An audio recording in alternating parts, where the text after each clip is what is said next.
तो आज की वीडियो में हम जिस फ़िल्म के रिगार्डिंग बात करने वाले हैं उसका नाम है रक्षाबंधन। तो रक्षाबंधन फ़िल्म का जो हिंदी वर्ज़न है वो कौन से ओटीटी प्लेटफ़ॉर्म, कौन से सैटेलाइट चैनल के ऊपर आपको बिल्कुल फ्री में ऑफ़िशियली देखने को मिलेगा, उसके ऊपर हम बातचीत करने वाले हैं। इसके अलावा फ़िल्म के pre production, post production, budget, box office collection और फ़िल्मिंग के ऊपर प्रॉपर डिटेलिंग मिलने वाली है। फ़िल्म का एक डीप रिव्यू किया जाएगा, साथ में इस फ़िल्म की जो कहानी है उसके ऊपर एक डीप में एनालिसिस की जाएगी, उसकी एक एक्सप्लेनेशन दी जाएगी। फ़िल्म के रिव्यू में मैं आपको इस फ़िल्म के जो स्टार कास्ट है, सपोर्टिंग कास्ट है, उनके परफॉर्मेंसेस के बारे में बताऊँगा। साथ ही में फ़िल्म के म्यूज़िक डिपार्टमेंट, टेक्निकल डिपार्टमेंट के ऊपर भी डीप में जानकारी मिलने वाली है। तो वीडियो काफ़ी ज़्यादा इंटरेस्टिंग होने वाला है, अंत तक ज़रूर बने रहिएगा। तो आज का हमारा वीडियो स्टार्ट करते हैं। रक्षाबंधन जो 2022 की Indian Hindi language family comedy drama film है। इस फिल्म के साथ एक मैसेज डिलीवर करने की कोशिश की हुई है, जहां पे दहेज प्रथा के ऊपर इस फिल्म में काफी ज्यादा फोकस किया हुआ है, लेकिन उन सभी चीजों को एक फैमिली कॉमेडी एंटरटेनर तौर पे दिखाया हुआ है। जहां पे इस फिल्म को लिखा हुआ है हिमांशु शर्मा और कनिका धिल्लोन ने। फिल्म का स्क्रीन प्ले डायरेक्शन किया हुआ है आनंद एल राय ने। जहाँ पे इस फ़िल्म के डायलॉग्स है वो कनिका ढिल्लोन ने लिखे हुए हैं। वहीं पे इस फ़िल्म के प्रोड्यूसर्स की बात करें तो फ़िल्म को प्रोड्यूस किया हुआ है अलका हिरनंदानी, आनंद एल राय और हिमांशु शर्मा, जिन्होंने इस फ़िल्म को Cape of Good Films, Colour Yellow production company के नीचे इस फ़िल्म को प्रोड्यूस किया हुआ है। फ़िल्म का बजट अच्छा खासा था, करीबन 70 करोड़ के आसपास के बजट में ये बनी फ़िल्म थी। जहाँ पे इस फ़िल्म के लीड रोल में देखने को मिलेंगे अक्षय कुमार, उनके अपोजिट कास्ट की गई है भूमि पेडनेकर को। इसके अलावा सादिया खातिब, दीपिका खन्ना, स्मृति श्रीकांत और सहमजीन कौर ये अक्षय कुमार की बहन का रोल प्ले कर रही है। सीमा पावा, नीरज सूद, साहिल मेहता, अभिलाष तालपियाल, मनु ऋषि, करण पुरी और सलीम सिद्दीकी ये सभी लोग आपको सपोर्टिंग कास्ट में देखने को मिलने वाले हैं। अब हम बात करें इस फ़िल्म के टेक्निकल डिपार्टमेंट के ऊपर, उससे पहले बता दूँ कि इस फ़िल्म को नैरेट किया हुआ है सादिया खातिब ने, जो अक्षय कुमार की सबसे बड़ी बहन का रोल प्ले कर रही है। इसके अलावा इस फ़िल्म के टेक्निकल डिपार्टमेंट में सिनेमेटोग्राफी की हुई के.यू. मोहनन ने, एडिटिंग की हुई हेमल कोठारी ने, म्यूज़िक दिया हुआ है जहाँ पे बैकग्राउंड स्कोर है वो ईशान छाबरा ने क्रिएट किया हुआ है, सॉन्ग्स है वो हिमेश रेशमिया ने कंपोज़ किए हुए। फ़िल्म के म्यूज़िक राइट्स है वो ज़ी स्टूडियो वालों ने खरीदे हुए, ज़ी म्यूज़िक कंपनी के ऑफिशियल प्लेटफ़ॉर्म के ऊपर इस फ़िल्म के गानों को अवेलेबल किया हुआ है, जहाँ पे फ़िल्म में सभी जो वर्ज़न्स है, रीमिक्स वर्ज़न है, reprise version, house mix version, इन सभी वर्ज़न्स को मिला दें तो टोटल 10 गाने, जिसकी लेंथ है 48 मिनट 55 सेकंड और ये साउंड ट्रैक का आपको ज़ी म्यूज़िक कंपनी के चैनल के ऊपर देखने को मिलेगा, जहाँ पे इस गानों को 6 अगस्त 2022 को रिलीज़ किया गया था। अभी फ़िलहाल में ये गाने यूट्यूब पे आपको ज़ी म्यूज़िक कंपनी की यूट्यूब चैनल के ऊपर वीडियो ऑडियो फॉर्मेट में बिल्कुल फ्री में सुनने को मिल जाएँगे। डिस्ट्रीब्यूटर की बात करें तो ज़ी स्टूडियो ने ही इस फ़िल्म को डिस्ट्रीब्यूट करवाया हुआ है, जहाँ पे उन्होंने इस फ़िल्म को एक अच्छी खासी रिलीज़ दिलवाई हुई थी। क्योंकि ये फ़िल्म लाल सिंह चड्ढा फ़िल्म आई हुई थी आमिर खान की, वो भी एक बड़ी फ़िल्म थी। तो 2 बड़ी फ़िल्में एक दिन पे रिलीज़ हुई थी, 2 बड़े स्टार की फ़िल्में एक दिन पे रिलीज़ हुई थी, उसके बावजूद फ़िल्म को अच्छे खासे स्क्रीन दिलवाने में वो कामयाब रहे थे। जहाँ पे इस फ़िल्म के रन टाइम के ऊपर बातचीत करें तो बहुत कम है, 108 मिनट का ही रन टाइम दिया हुआ है फ़िल्म को, यानी कि 2 घंटे से भी कम की फ़िल्म है। करीबन ये फ़िल्म आपको 1 घंटे 48 मिनट के आसपास की देखने को मिलेगी। तो फ़िल्म को काफ़ी क्रिस्प मैनर में सभी चीज़ों को फटाफट स्क्रीन प्ले में दिखाया हुआ है। स्क्रीन प्ले काफ़ी रेसी देखने को मिलेगा, जहाँ पे काफ़ी सारी चीज़ों को उन्होंने जल्दबाज़ी में निपटाया हो ऐसा महसूस थोड़ा हो सकता है। अदरवाइज़ फ़िल्म का जो रन टाइम छोटा है उसकी वजह से फ़िल्म कब स्टार्ट होके ख़त्म हो जाती है आपको पता नहीं चलेगा। इस फ़िल्म को सेंसर बोर्ड की तरफ से यू सर्टिफ़िकेट मिला हुआ है, जहाँ पे इस फ़िल्म को थिएटर में जब रिलीज़ किया गया था, तब फैमिली ऑडियंस की तरफ से काफ़ी सराहना मिली थी। इस फ़िल्म की जो कास्टिंग है, वो काफ़ी परफेक्ट वे में की गई थी, जहाँ पे अक्षय कुमार ने बखूबी अपना काम निभाया हुआ था। प्रोडक्शन के ऊपर बातचीत करें तो फ़िल्म का जो डेवलपमेंट है, वो करीबन 3 अगस्त 2020 को स्टार्ट किया गया था एक ऑफ़िशियल अनाउंसमेंट के तहत। तब रक्षाबंधन थी 2020 में, तो उस ओकेज़न के ऊपर रक्षाबंधन फ़िल्म को अनाउंस किया गया था, जहाँ पे बताया गया था कि अक्षय कुमार ने अपने करियर में सबसे फ़ास्ट जो साइन की हो, उस फ़िल्मों में से ये पहली फ़िल्म है। जहाँ पे उन्होंने इस फ़िल्म को अपनी बहन अलका हिरनंदानी को डेडिकेट किया हुआ था और वो इस फ़िल्म की को-प्रोड्यूसर भी थी। इस फ़िल्म की शूटिंग के ऊपर बातचीत करें तो प्रिंसिपल ऑफ फोटोग्राफी है वो 21 जून 2021 को स्टार्ट की गई थी। पहला शेड्यूल है वो जुलाई 2021 में मुंबई में ख़त्म किया हुआ था। इसके अलावा पूरी फ़िल्म को काफ़ी फटाफट निपटाया हुआ था, जहाँ पे इस फ़िल्म को दिल्ली में रैप अप किया गया था और जो डेट थी वो थी 12 अक्टूबर 2021। उसके बाद में इस फ़िल्म के पोस्ट प्रोडक्शन के ऊपर काम किया गया, music department, mixing, mastering, editing, इन सभी चीज़ों को कंप्लीट करते हुए फ़िल्म को सेंसर बोर्ड की तरफ से यू सर्टिफिकेट लिया हुआ था। म्यूजिक डिपार्टमेंट के ऊपर बातचीत करें तो हिमेश रेशमिया इस फिल्म का गाना कंपोज करे, वहीं पे बैकग्राउंड स्कोर है वो ईशान छाबरा ने कंपोज किया हुआ है। इस फिल्म के जो लिरिक्स है वो लिखे हुए इरशाद कामिल ने, जहाँ पे इस फिल्म के काफ़ी सारे गाने हैं जिसको काफ़ी बढ़िया तरीके से एक रिस्पॉन्स मिला हुआ था। फिल्म का गाना तेरे साथ हूँ मैं वो गाना करीबन 29 जून 2022 को ऑफिशियल प्लेटफ़ॉर्म ज़ी म्यूज़िक के ऊपर अवेलेबल किया हुआ था। ज़ी म्यूज़िक वालों ने बड़ी रकम देके इस फ़िल्म के राइट्स खरीदे हुए, गानों के राइट्स खरीदे हुए, जहाँ पे ये सभी गाने फ़िलहाल में आपको ज़ी म्यूज़िक कंपनी के ऑफिशियल यूट्यूब चैनल के ऊपर सुनने को मिलेंगे वीडियो ऑडियो फॉर्मेट में विथ लिरिक्स। जहाँ पे इसको कंपोज़ किया हुआ हिमेश रेशमिया ने। ट्रैक लिस्टिंग के ऊपर बातचीत करें तो पहला गाना तेरे साथ हूँ मैं, जिसके सिंगर है निहाल तोरो, दूसरा गाना है धागों से बंधा, जिसके सिंगर है अरिजीत सिंह और श्रेया घोषाल, तीसरा गाना है कंगन रूबी, जिसके सिंगर है हिमेश रेशमिया, चौथा गाना है डन कर दो, जिसके सिंगर है नवराज हंस और ज्योतिका टांगरी, पांचवा गाना है कंगन रूबी हाउस मिक्स, जिसके सिंगर है हिमेश रेशमिया, आकाश सिंह और अक्षय धवन।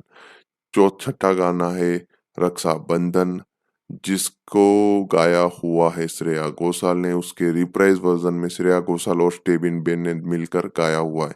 विदाई गाने को रोमी ने गाया हुआ था। विदाई का जो रिप्राइज वर्जन है उसमें नूरान सिस्टर और रोमी ने मिलकर उसको कंपोज करके गाया हुआ था।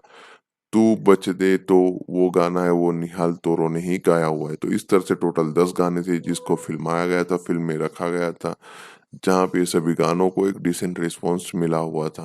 फ़िल्म की मार्केटिंग स्ट्रैटेजी भी काफ़ी यूनिक वे में की गई थी।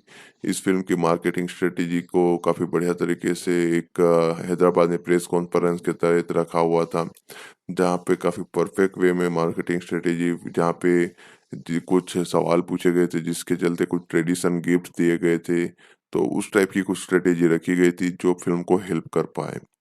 अब हम बात करें इस फ़िल्म में आर्टिस्ट की, कौन-सा एक्टर कौन-सा रोल प्ले कर रहा है उसके ऊपर, तो फ़िल्म का लीड किरदार लाला केदारनाथ अग्रवाल, उसका रोल प्ले करे अक्षय कुमार। उनकी 4 बहनें, एक तो सादिया खातिम ने रोल प्ले किया हुआ है, एक रोल प्ले किया हुआ है दीपिका खन्ना ने, एक रोल प्ले किया स्मृति श्रीकांत ने और सबसे छोटी वाली बहन का रोल प्ले किया हुआ है साहिबजान कौर ने। जहाँ पे सादिया ने गायत्री मिश्रा का रोल प्ले किया हुआ था, दीपिका खन्ना ने दुर्गा केदारनाथ का रोल प्ले किया हुआ था, वहीं पे सुनीता श्रीकांत ने लक्ष्मी वर्मा का रोल प्ले किया हुआ था, वहीं पे सहजमिन कौर ने सरस्वती का रोल प्ले किया हुआ था। तो इस तरह से इतने आर्टिस्ट ने इस फ़िल्म में अक्षय कुमार की बहनों का रोल प्ले किया हुआ था। वहीं पे सपना गुप्ता जो लाला केदारनाथ का लव इंटरेस्ट है वो रोल प्ले किया हुआ था भूमि पेडनेकर ने। वहीं पे सीमा पावा आपको सानू शर्मा के रोल में दिखाई देंगी जो एक मैरिज अरेंज करने वाली यानी कि शादी करवाती है। जैसे कि शादी डॉट कॉम वेबसाइट होती है ठीक उसी तरह फिज़िकल वर्क वो करती है। नीरज सूद ने इस फ़िल्म में हरिशंकर का रोल प्ले किया हुआ है, साहिल मेहता को गफ्फर का रोल दिया गया था, अभिलाष थालीपियाल ने इस फ़िल्म में स्वप्निल वर्मा का रोल प्ले किया हुआ है, वहीं पे इस फ़िल्म में आपको मनु ऋषि देखने को मिलेंगे जिन्होंने मैटरनल अंकल का रोल प्ले किया हुआ है।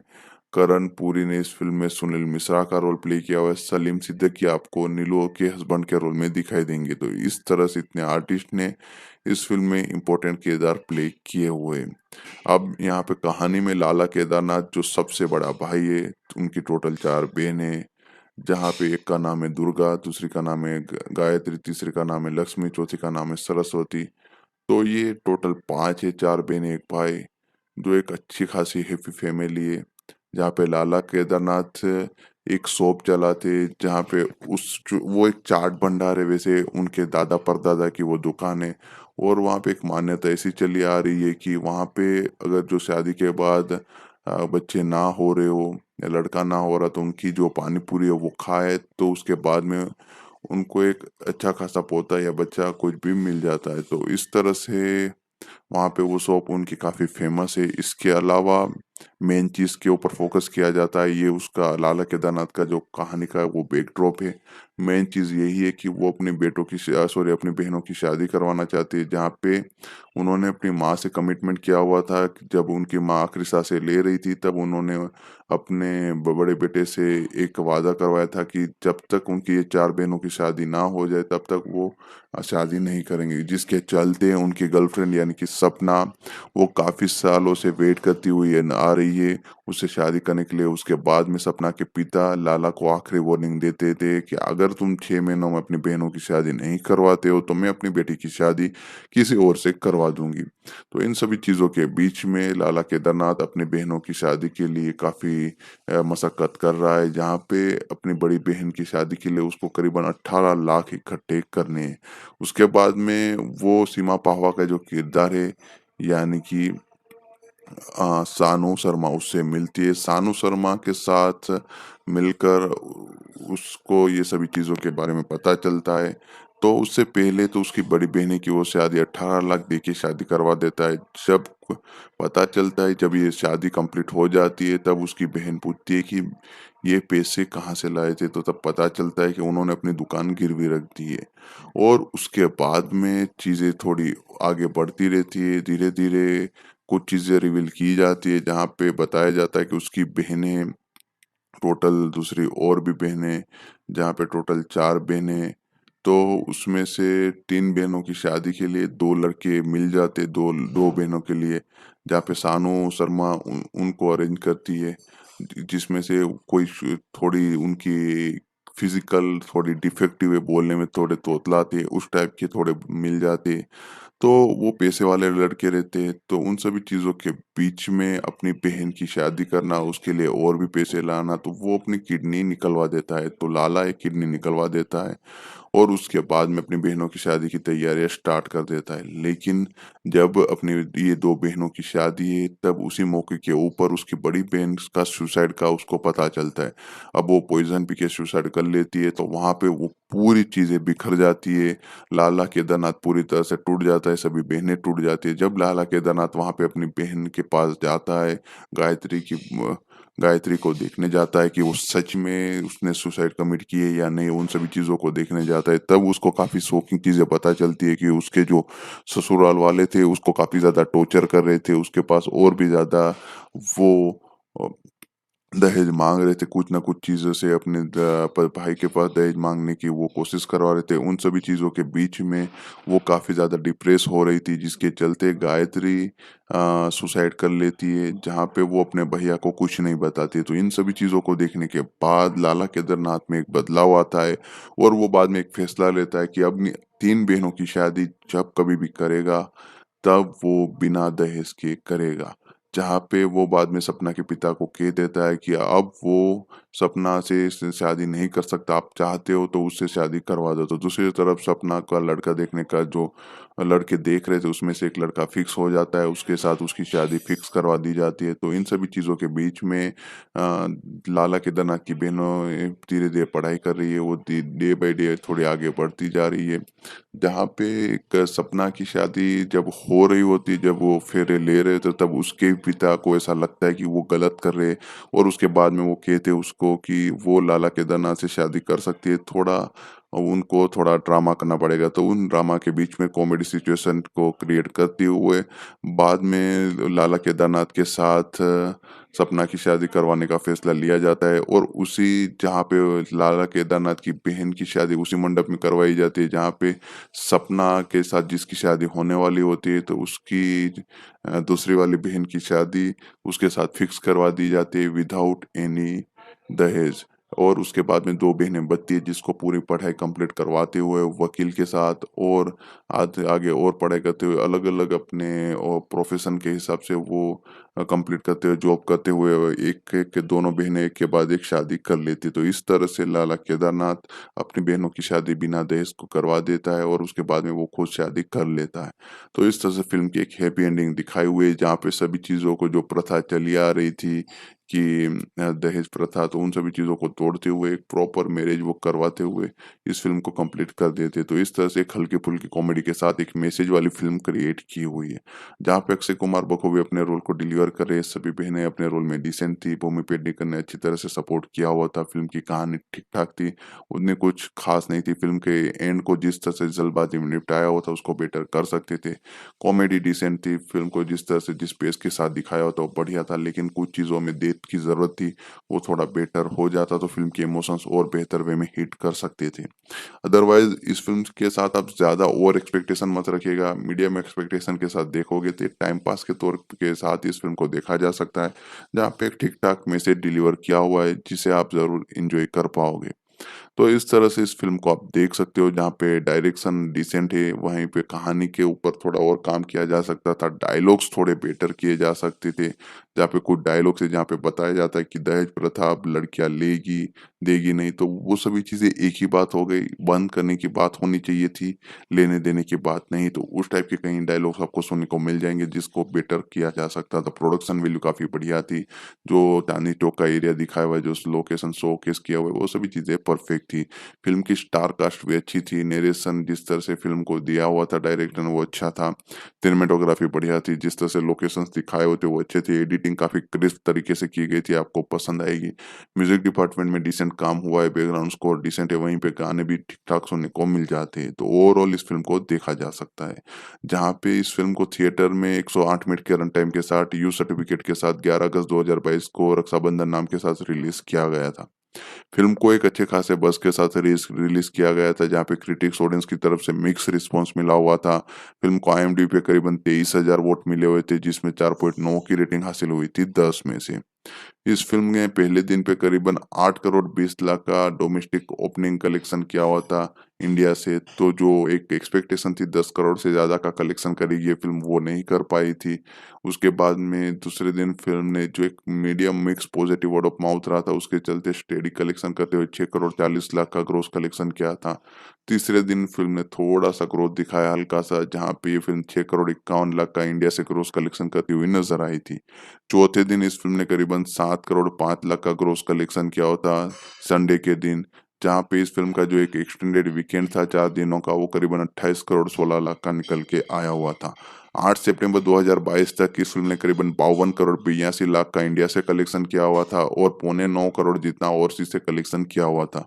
और इसी बदौलत इस फ़िल्म ने करीबन 61 से 62 करोड़ का life time world wide gross collection करके दिया हुआ था, जहाँ पे फ़िल्म का बजट ही 70 करोड़ था। तो इस हिसाब से ये फ़िल्म एक फ्लॉप फ़िल्म कहलाएगी, डिज़ास्टर तो नहीं थी।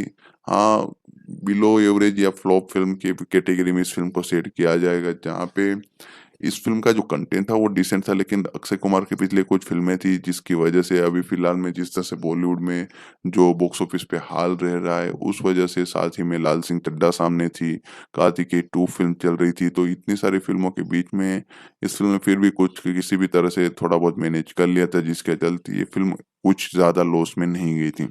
जहाँ पे इस फ़िल्म के सैटेलाइट ओटीटी राइट्स है वो ज़ी स्टूडियो वालों ने ही खरीदे हुए, इस फ़िल्म के music rights, distribution rights, satellite rights, OTT rights, सभी राइट्स ज़ी स्टूडियो के ही पास है।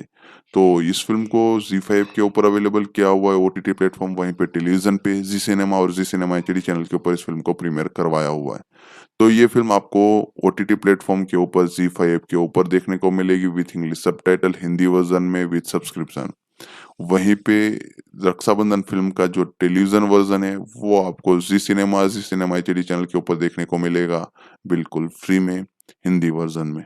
तो एक बार फिर रिपीट कर देता हूँ कि ज़ी5 ओटीटी प्लेटफ़ॉर्म के ऊपर रक्षाबंधन फ़िल्म आपको with English subtitle Hindi version में विथ सब्सक्रिप्शन देखने को मिलेगी। वहीं पे इस फ़िल्म को टेलीविज़न पे ज़ी सिनेमा और ज़ी सिनेमा एचडी चैनल के ऊपर आप एन्जॉय कर पाओगे, बिल्कुल फ्री में। तो इस तरह से रक्षाबंधन फ़िल्म आप ओटीटी और सैटेलाइट प्लेटफ़ॉर्म के ऊपर एन्जॉय कर सकते हो। रक्षाबंधन, जो 2022 की Indian Hindi language family comedy drama film है। इस फ़िल्म के साथ एक मैसेज डिलीवर करने की कोशिश की हुई है, जहाँ पे दहेज प्रथा के ऊपर इस फ़िल्म में काफ़ी ज़्यादा फ़ोकस किया हुआ है, लेकिन उन सभी चीज़ों को एक फैमिली कॉमेडी एंटरटेनर तौर पे दिखाया हुआ है। जहाँ पे इस फ़िल्म को लिखा हुआ है हिमांशु शर्मा और कनिका धिल्लोन ने। फ़िल्म का स्क्रीन प्ले डायरेक्शन किया हुआ है आनंद एल राय ने। जहाँ पे इस फ़िल्म के डायलॉग्स है वो कनिका ढिल्लोन ने लिखे हुए हैं। वहीं पे इस फ़िल्म के प्रोड्यूसर्स की बात करें तो फ़िल्म को प्रोड्यूस किया हुआ है अलका हिरनंदानी, आनंद एल राय और हिमांशु शर्मा। जिन्होंने इस फ़िल्म को Cape of Good Films, Colour Yellow production company के नीचे इस फ़िल्म को प्रोड्यूस किया हुआ है। फ़िल्म का बजट अच्छा खासा था, करीबन 70 करोड़ के आसपास के बजट में ये बनी फ़िल्म थी। जहाँ पे इस फ़िल्म के लीड रोल में देखने को मिलेंगे अक्षय कुमार, उनके अपोज़िट कास्ट की गई है भूमि पेडनेकर को। इसके अलावा सादिया खातिब, दीपिका खन्ना, स्मृति श्रीकांत और सहमजीन कौर, ये अक्षय कुमार की बहन का रोल प्ले कर रही है। सीमा पावा, नीरज सूद, साहिल मेहता, अभिलाष तालपियाल, मनु ऋषि, करण पुरी और सलीम सिद्दीकी, ये सभी लोग आपको सपोर्टिंग कास्ट में देखने को मिलने वाले हैं। अब हम बात करें इस फ़िल्म के टेक्निकल डिपार्टमेंट के ऊपर, उससे पहले बता दूँ कि इस फ़िल्म को नैरेट किया हुआ है सादिया खातिब ने, जो अक्षय कुमार की सबसे बड़ी बहन का रोल प्ले कर रही है। इसके अलावा इस फ़िल्म के टेक्निकल डिपार्टमेंट में सिनेमेटोग्राफी की हुई के.यू. मोहनन ने, एडिटिंग की हुई हेमल कोठारी ने, म्यूज़िक दिया हुआ है जहाँ पे बैकग्राउंड स्कोर है वो ईशान छाबरा ने क्रिएट किया हुआ है, सॉन्ग्स है वो हिमेश रेशमिया ने कंपोज़ किए हुए हैं। फ़िल्म के म्यूज़िक राइट्स है वो ज़ी स्टूडियो वालों ने खरीदे हुए, ज़ी म्यूज़िक कंपनी के ऑफिशियल प्लेटफ़ॉर्म के ऊपर इस फ़िल्म के गानों को अवेलेबल किया हुआ है, जहाँ पे फ़िल्म में सभी जो वर्ज़न्स है, रीमिक्स वर्ज़न है, reprise version, house mix version, इन सभी वर्ज़न्स को मिला दें तो टोटल 10 गाने, जिसकी लेंथ है 48 मिनट 55 सेकंड, और ये साउंड ट्रैक का आपको ज़ी म्यूज़िक कंपनी के चैनल के ऊपर देखने को मिलेगा, जहाँ पे इस गानों को 6 अगस्त 2022 को रिलीज़ किया गया था। अभी फ़िलहाल में ये गाने यूट्यूब पे आपको ज़ी म्यूज़िक कंपनी की यूट्यूब चैनल के ऊपर वीडियो ऑडियो फॉर्मेट में बिल्कुल फ्री में सुनने को मिल जाएँगे। डिस्ट्रीब्यूटर की बात करें तो ज़ी स्टूडियो ने ही इस फ़िल्म को डिस्ट्रीब्यूट करवाया हुआ है, जहाँ पे उन्होंने इस फ़िल्म को एक अच्छी खासी रिलीज़ दिलवाई हुई थी। क्योंकि ये फ़िल्म लाल सिंह चड्ढा फ़िल्म आई हुई थी आमिर खान की, वो भी एक बड़ी फ़िल्म थी, तो 2 बड़ी फ़िल्में एक दिन पे रिलीज़ हुई थी, 2 बड़े स्टार की फ़िल्में एक दिन पे रिलीज़ हुई थी, उसके बावजूद फ़िल्म को अच्छे खासे स्क्रीन दिलवाने में वो कामयाब रहे थे। जहाँ पे इस फ़िल्म के रन टाइम के ऊपर बातचीत करें तो बहुत कम है, 108 मिनट का ही रन टाइम दिया हुआ है फ़िल्म को, यानी कि 2 घंटे से भी कम की फ़िल्म है। करीबन ये फ़िल्म आपको 1 घंटे 48 मिनट के आसपास की देखने को मिलेगी। तो फ़िल्म को काफ़ी क्रिस्प मैनर में सभी चीज़ों को फटाफट स्क्रीन प्ले में दिखाया हुआ है। स्क्रीन प्ले काफ़ी रेसी देखने को मिलेगा, जहाँ पे काफ़ी सारी चीज़ों को उन्होंने जल्दबाज़ी में निपटाया हो, ऐसा महसूस थोड़ा हो सकता है। अदरवाइज़ फ़िल्म का जो रन टाइम छोटा है, उसकी वजह से फ़िल्म कब स्टार्ट होके ख़त्म हो जाती है, आपको पता नहीं चलेगा। इस फ़िल्म को सेंसर बोर्ड की तरफ से यू सर्टिफ़िकेट मिला हुआ है, जहाँ पे इस फ़िल्म को थिएटर में जब रिलीज़ किया गया था, तब फैमिली ऑडियंस की तरफ से काफ़ी सराहना मिली थी। इस फ़िल्म की जो कास्टिंग है, वो काफ़ी परफेक्ट वे में की गई थी, जहाँ पे अक्षय कुमार ने बखूबी अपना काम निभाया हुआ था। प्रोडक्शन के ऊपर बातचीत करें तो फ़िल्म का जो डेवलपमेंट है, वो करीबन 3 अगस्त 2020 को स्टार्ट किया गया था एक ऑफ़िशियल अनाउंसमेंट के तहत। तब रक्षाबंधन थी 2020 में, तो उस ओकेज़न के ऊपर रक्षाबंधन फ़िल्म को अनाउंस किया गया था, जहाँ पे बताया गया था कि अक्षय कुमार ने अपने करियर में सबसे फ़ास्ट जो साइन की हो, उस फ़िल्मों में से ये पहली फ़िल्म है। जहाँ पे उन्होंने इस फ़िल्म को अपनी बहन अलका हिंदनानी को हीरनंदानी को डेडिकेट किया हुआ था, और वो इस फ़िल्म की को-प्रोड्यूसर भी थी। इस फ़िल्म की शूटिंग के ऊपर बातचीत करें तो प्रिंसिपल ऑफ फोटोग्राफी है वो 21 जून 2021 को स्टार्ट की गई थी। पहला शेड्यूल है वो जुलाई 2021 में मुंबई में ख़त्म किया हुआ था। इसके अलावा पूरी फ़िल्म को काफ़ी फटाफट निपटाया हुआ था, जहाँ पे इस फ़िल्म को दिल्ली में रैप अप किया गया था, और जो डेट थी वो थी 12 अक्टूबर 2021। उसके बाद में इस फ़िल्म के पोस्ट प्रोडक्शन के ऊपर काम किया गया, music department, mixing, mastering, editing, इन सभी चीज़ों को कंप्लीट करते हुए फ़िल्म को सेंसर बोर्ड की तरफ से यू सर्टिफ़िकेट लिया हुआ था। म्यूजिक डिपार्टमेंट के ऊपर बातचीत करें तो हिमेश रेशमिया इस फिल्म का गाना कंपोज करे, वहीं पे बैकग्राउंड स्कोर है वो ईशान छाबरा ने कंपोज किया हुआ है। इस फिल्म के जो लिरिक्स है वो लिखे हुए हैं इरशाद कामिल ने, जहाँ पे इस फिल्म के काफ़ी सारे गाने हैं, जिसको काफ़ी बढ़िया तरीके से एक रिस्पॉन्स मिला हुआ था। फिल्म का गाना तेरे साथ हूँ मैं, वो गाना करीबन 29 जून 2022 को ऑफिशियल प्लेटफ़ॉर्म ज़ी म्यूज़िक के ऊपर अवेलेबल किया हुआ था। ज़ी म्यूज़िक वालों ने बड़ी रकम देके इस फ़िल्म के राइट्स खरीदे हुए, गानों के राइट्स खरीदे हुए, जहाँ पे ये सभी गाने फ़िलहाल में आपको ज़ी म्यूज़िक कंपनी के ऑफिशियल यूट्यूब चैनल के ऊपर सुनने को मिलेंगे वीडियो ऑडियो फॉर्मेट में विथ लिरिक्स। जहाँ पे इसको कंपोज़ किया हुआ हिमेश रेशमिया ने। ट्रैक लिस्टिंग के ऊपर बातचीत करें तो पहला गाना तेरे साथ हूँ मैं, जिसके सिंगर है निहाल तोरो, दूसरा गाना है धागों से बंधा, जिसके सिंगर है अरिजीत सिंह और श्रेया घोषाल, तीसरा गाना है कंगन रूबी, जिसके सिंगर है हिमेश रेशमिया, चौथा गाना है डन कर दो, जिसके सिंगर है नवराज हंस और ज्योतिका टांगरी। पांचवा गाना है कंगन रूबी हाउस मिक्स, जिसके सिंगर है हिमेश रेशमिया, आकाश सिंह और अक्षय धवन। छठा गाना है रक्षा बंधन, जिसको गाया हुआ है श्रेया घोषाल ने। उसके रिप्राइज वर्जन में श्रेया घोषाल और स्टेबिन बेन ने मिलकर गाया हुआ है। विदाई गाने को रोमी ने गाया हुआ था। विदाई का जो रिप्राइज वर्जन है उसमें नूरान सिस्टर और रोमी ने मिलकर उसको कंपोज करके गाया हुआ था। तू बच दे तो वो गाना है वो निहाल तोरो ने ही गाया हुआ है। तो इस तरह से टोटल 10 गाने थे जिसको फिल्माया गया था, फिल्म में रखा गया था, जहाँ पे सभी गानों को एक डिसेंट रिस्पॉन्स मिला हुआ था। फिल्म की मार्केटिंग स्ट्रेटेजी भी काफ़ी यूनिक वे में की गई थी। इस फिल्म की मार्केटिंग स्ट्रेटेजी को काफ़ी बढ़िया तरीके से एक हैदराबाद में प्रेस कॉन्फ्रेंस के तहत रखा हुआ था, जहाँ पे काफ़ी परफेक्ट वे में मार्केटिंग स्ट्रेटेजी, जहाँ पे कुछ सवाल पूछे गए थे जिसके चलते कुछ ट्रेडिशन गिफ्ट दिए गए थे। तो उस टाइप की कुछ स्ट्रेटेजी रखी गई थी जो फिल्म को हेल्प कर पाए। अब हम बात करें इस फ़िल्म में आर्टिस्ट की, कौन-सा एक्टर कौन-सा रोल प्ले कर रहा है उसके ऊपर, तो फ़िल्म का लीड किरदार लाला केदारनाथ अग्रवाल, उसका रोल प्ले करे अक्षय कुमार।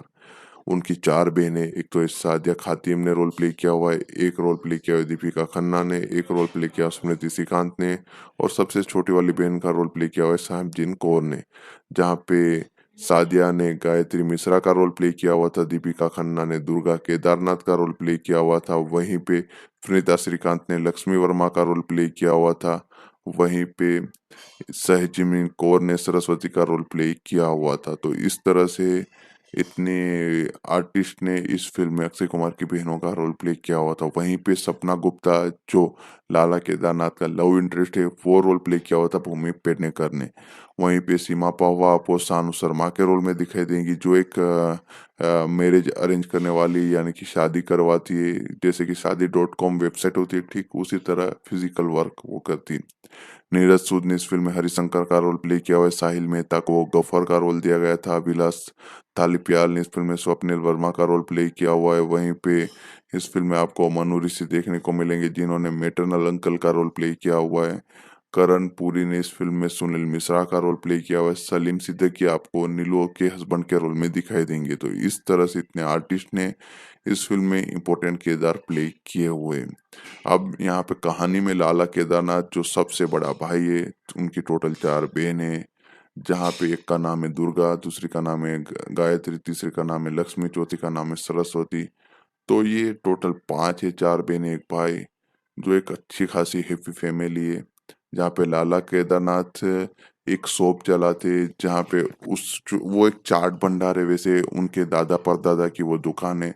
और वहाँ पे एक मान्यता ऐसी चली आ रही है कि वहाँ पे अगर जो शादी के बाद बच्चे ना हो रहे हो या लड़का ना हो रहा, तो उनकी जो पानी पूरी है वो खाए तो उसके बाद में उनको एक अच्छा खासा पोता या बच्चा कुछ भी मिल जाता है। तो इस तरह से वहाँ पे वो शॉप उनकी काफ़ी फ़ेमस है। इसके अलावा मेन चीज़ के ऊपर फ़ोकस किया जाता है, ये उसका लाला केदारनाथ का जो कहानी का वो बैकड्रॉप है। मेन चीज़ यही है कि वो अपने बेटों की सॉरी अपनी बहनों की शादी करवाना चाहती है, जहाँ पे उन्होंने अपनी माँ से कमिटमेंट किया हुआ था कि जब उनकी माँ आखिरी साँसें ले रही थी, तब उन्होंने अपने बड़े बेटे से एक वादा करवाया था कि जब तक उनकी ये 4 बहनों की शादी ना हो जाए, तब तक वो शादी नहीं करेंगे। जिसके चलते उनकी गर्लफ्रेंड यानी कि सपना, वो काफ़ी सालों से वेट करती हुई है आ रही है उससे शादी करने के लिए। उसके बाद में सपना के पिता लाला को आखिरी वार्निंग देते थे कि अगर तुम 6 महीनों में अपनी बहनों की शादी नहीं करवाते हो, तो मैं अपनी बेटी की शादी किसी और से करवा दूँगी।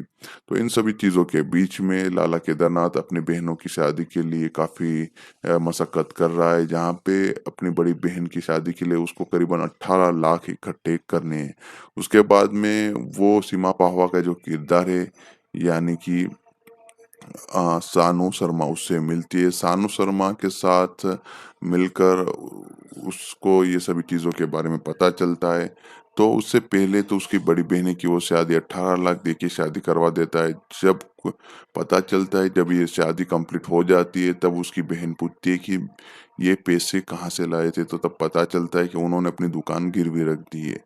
और उसके बाद में चीज़ें थोड़ी आगे बढ़ती रहती है, धीरे-धीरे कुछ चीज़ें रिवील की जाती है, जहाँ पे बताया जाता है कि उसकी बहनें टोटल, दूसरी और भी बहनें, जहाँ पे टोटल 4 बहनें, तो उसमें से 3 बहनों की शादी के लिए 2 लड़के मिल जाते, 2 बहनों के लिए, जहाँ पे सानू शर्मा उनको अरेंज करती है। जिसमें से कोई थोड़ी उनकी फिजिकल थोड़ी डिफेक्टिव है, बोलने में थोड़े तोतला थे, उस टाइप के थोड़े मिल जाते। तो वो पैसे वाले लड़के रहते हैं, तो उन सभी चीज़ों के बीच में अपनी बहन की शादी करना, उसके लिए और भी पैसे लाना, तो वो अपनी किडनी निकलवा देता है। तो लाला एक किडनी निकलवा देता है और उसके बाद में अपनी बहनों की शादी की तैयारियां स्टार्ट कर देता है। लेकिन जब अपनी ये 2 बहनों की शादी है, तब उसी मौके के ऊपर उसकी बड़ी बहन का सुसाइड का उसको पता चलता है। अब वो पॉइज़न पी के सुसाइड कर लेती है, तो वहाँ पे वो पूरी चीज़ें बिखर जाती है। लाला केदारनाथ पूरी तरह से टूट जाता है, सभी बहनें टूट जाती है। जब लाला केदारनाथ वहाँ पे अपनी बहन के पास जाता है, गायत्री की गायत्री को देखने जाता है कि वो सच में उसने सुसाइड कमिट की है या नहीं, उन सभी चीज़ों को देखने जाता है। तब उसको काफ़ी शॉकिंग चीज़ें पता चलती है कि उसके जो ससुराल वाले थे, उसको काफ़ी ज़्यादा टॉर्चर कर रहे थे। उसके पास और भी ज़्यादा वो अ, दहेज माँग रहे थे, कुछ ना कुछ चीज़ों से अपने भाई के पास दहेज माँगने की वो कोशिश करवा रहे थे। उन सभी चीज़ों के बीच में वो काफ़ी ज़्यादा डिप्रेस हो रही थी, जिसके चलते गायत्री सुसाइड कर लेती है, जहाँ पे वो अपने भैया को कुछ नहीं बताती। तो इन सभी चीज़ों को देखने के बाद लाला केदारनाथ में एक बदलाव आता है और वो बाद में एक फैसला लेता है कि अपनी 3 बहनों की शादी जब कभी भी करेगा, तब वो बिना दहेज के करेगा। जहाँ पे वो बाद में सपना के पिता को कह देता है कि अब वो सपना से शादी नहीं कर सकता, आप चाहते हो तो उससे शादी करवा दो। तो दूसरी तरफ सपना का लड़का देखने का जो लड़के देख रहे थे, उसमें से एक लड़का फिक्स हो जाता है, उसके साथ उसकी शादी फिक्स करवा दी जाती है। तो इन सभी चीज़ों के बीच में लाला केदारनाथ की बहनों धीरे-धीरे पढ़ाई कर रही है, वो डे बाय डे थोड़ी आगे बढ़ती जा रही है। जहाँ पे एक सपना की शादी जब हो रही होती, जब वो फेरे ले रहे, तो तब उसके पिता को ऐसा लगता है कि वो गलत कर रहे हैं और उसके बाद में वो कहते उसको कि वो लाला केदारनाथ से शादी कर सकती है। थोड़ा उनको थोड़ा ड्रामा करना पड़ेगा, तो उन ड्रामा के बीच में कॉमेडी सिचुएशन को क्रिएट करते हुए बाद में लाला केदारनाथ के साथ सपना की शादी करवाने का फैसला लिया जाता है और उसी जहाँ पे लाला केदारनाथ की बहन की शादी उसी मंडप में करवाई जाती है, जहाँ पे सपना के साथ जिसकी शादी होने वाली होती है, तो उसकी दूसरी वाली बहन की शादी उसके साथ फिक्स करवा दी जाती है विदाउट एनी दहेज। और उसके बाद में 2 बहनें बचती है, जिसको पूरी पढ़ाई कंप्लीट करवाते हुए वकील के साथ और आगे और पढ़ाई करते हुए अलग-अलग अपने प्रोफ़ेशन के हिसाब से वो कंप्लीट करते हुए, जॉब करते हुए एक-एक दोनों बहनें एक के बाद एक शादी कर लेती। तो इस तरह से लाला केदारनाथ अपनी बहनों की शादी बिना दहेज को करवा देता है और उसके बाद में वो खुद शादी कर लेता है। तो इस तरह से फ़िल्म की एक हैप्पी एंडिंग दिखाई हुई है, जहाँ पे सभी चीज़ों को जो प्रथा चली आ रही थी कि दहेज प्रथा, तो उन सभी चीज़ों को तोड़ते हुए एक प्रॉपर मैरिज वो करवाते हुए इस फ़िल्म को कंप्लीट कर देते। तो इस तरह से एक हल्की-फुल्की कॉमेडी के साथ एक मैसेज वाली फ़िल्म क्रिएट की हुई है। जहाँ पे अक्षय कुमार बखूबी अपने रोल को डिलीवर कर रहे हैं, सभी बहनें अपने रोल में डिसेंट थी, भूमि पेडनेकर ने अच्छी तरह से सपोर्ट किया हुआ था, फ़िल्म की कहानी ठीक-ठाक थी, उतनी कुछ ख़ास नहीं थी। फ़िल्म के एंड को जिस तरह से जल्दबाज़ी में निपटाया हुआ था, उसको बेटर कर सकते थे।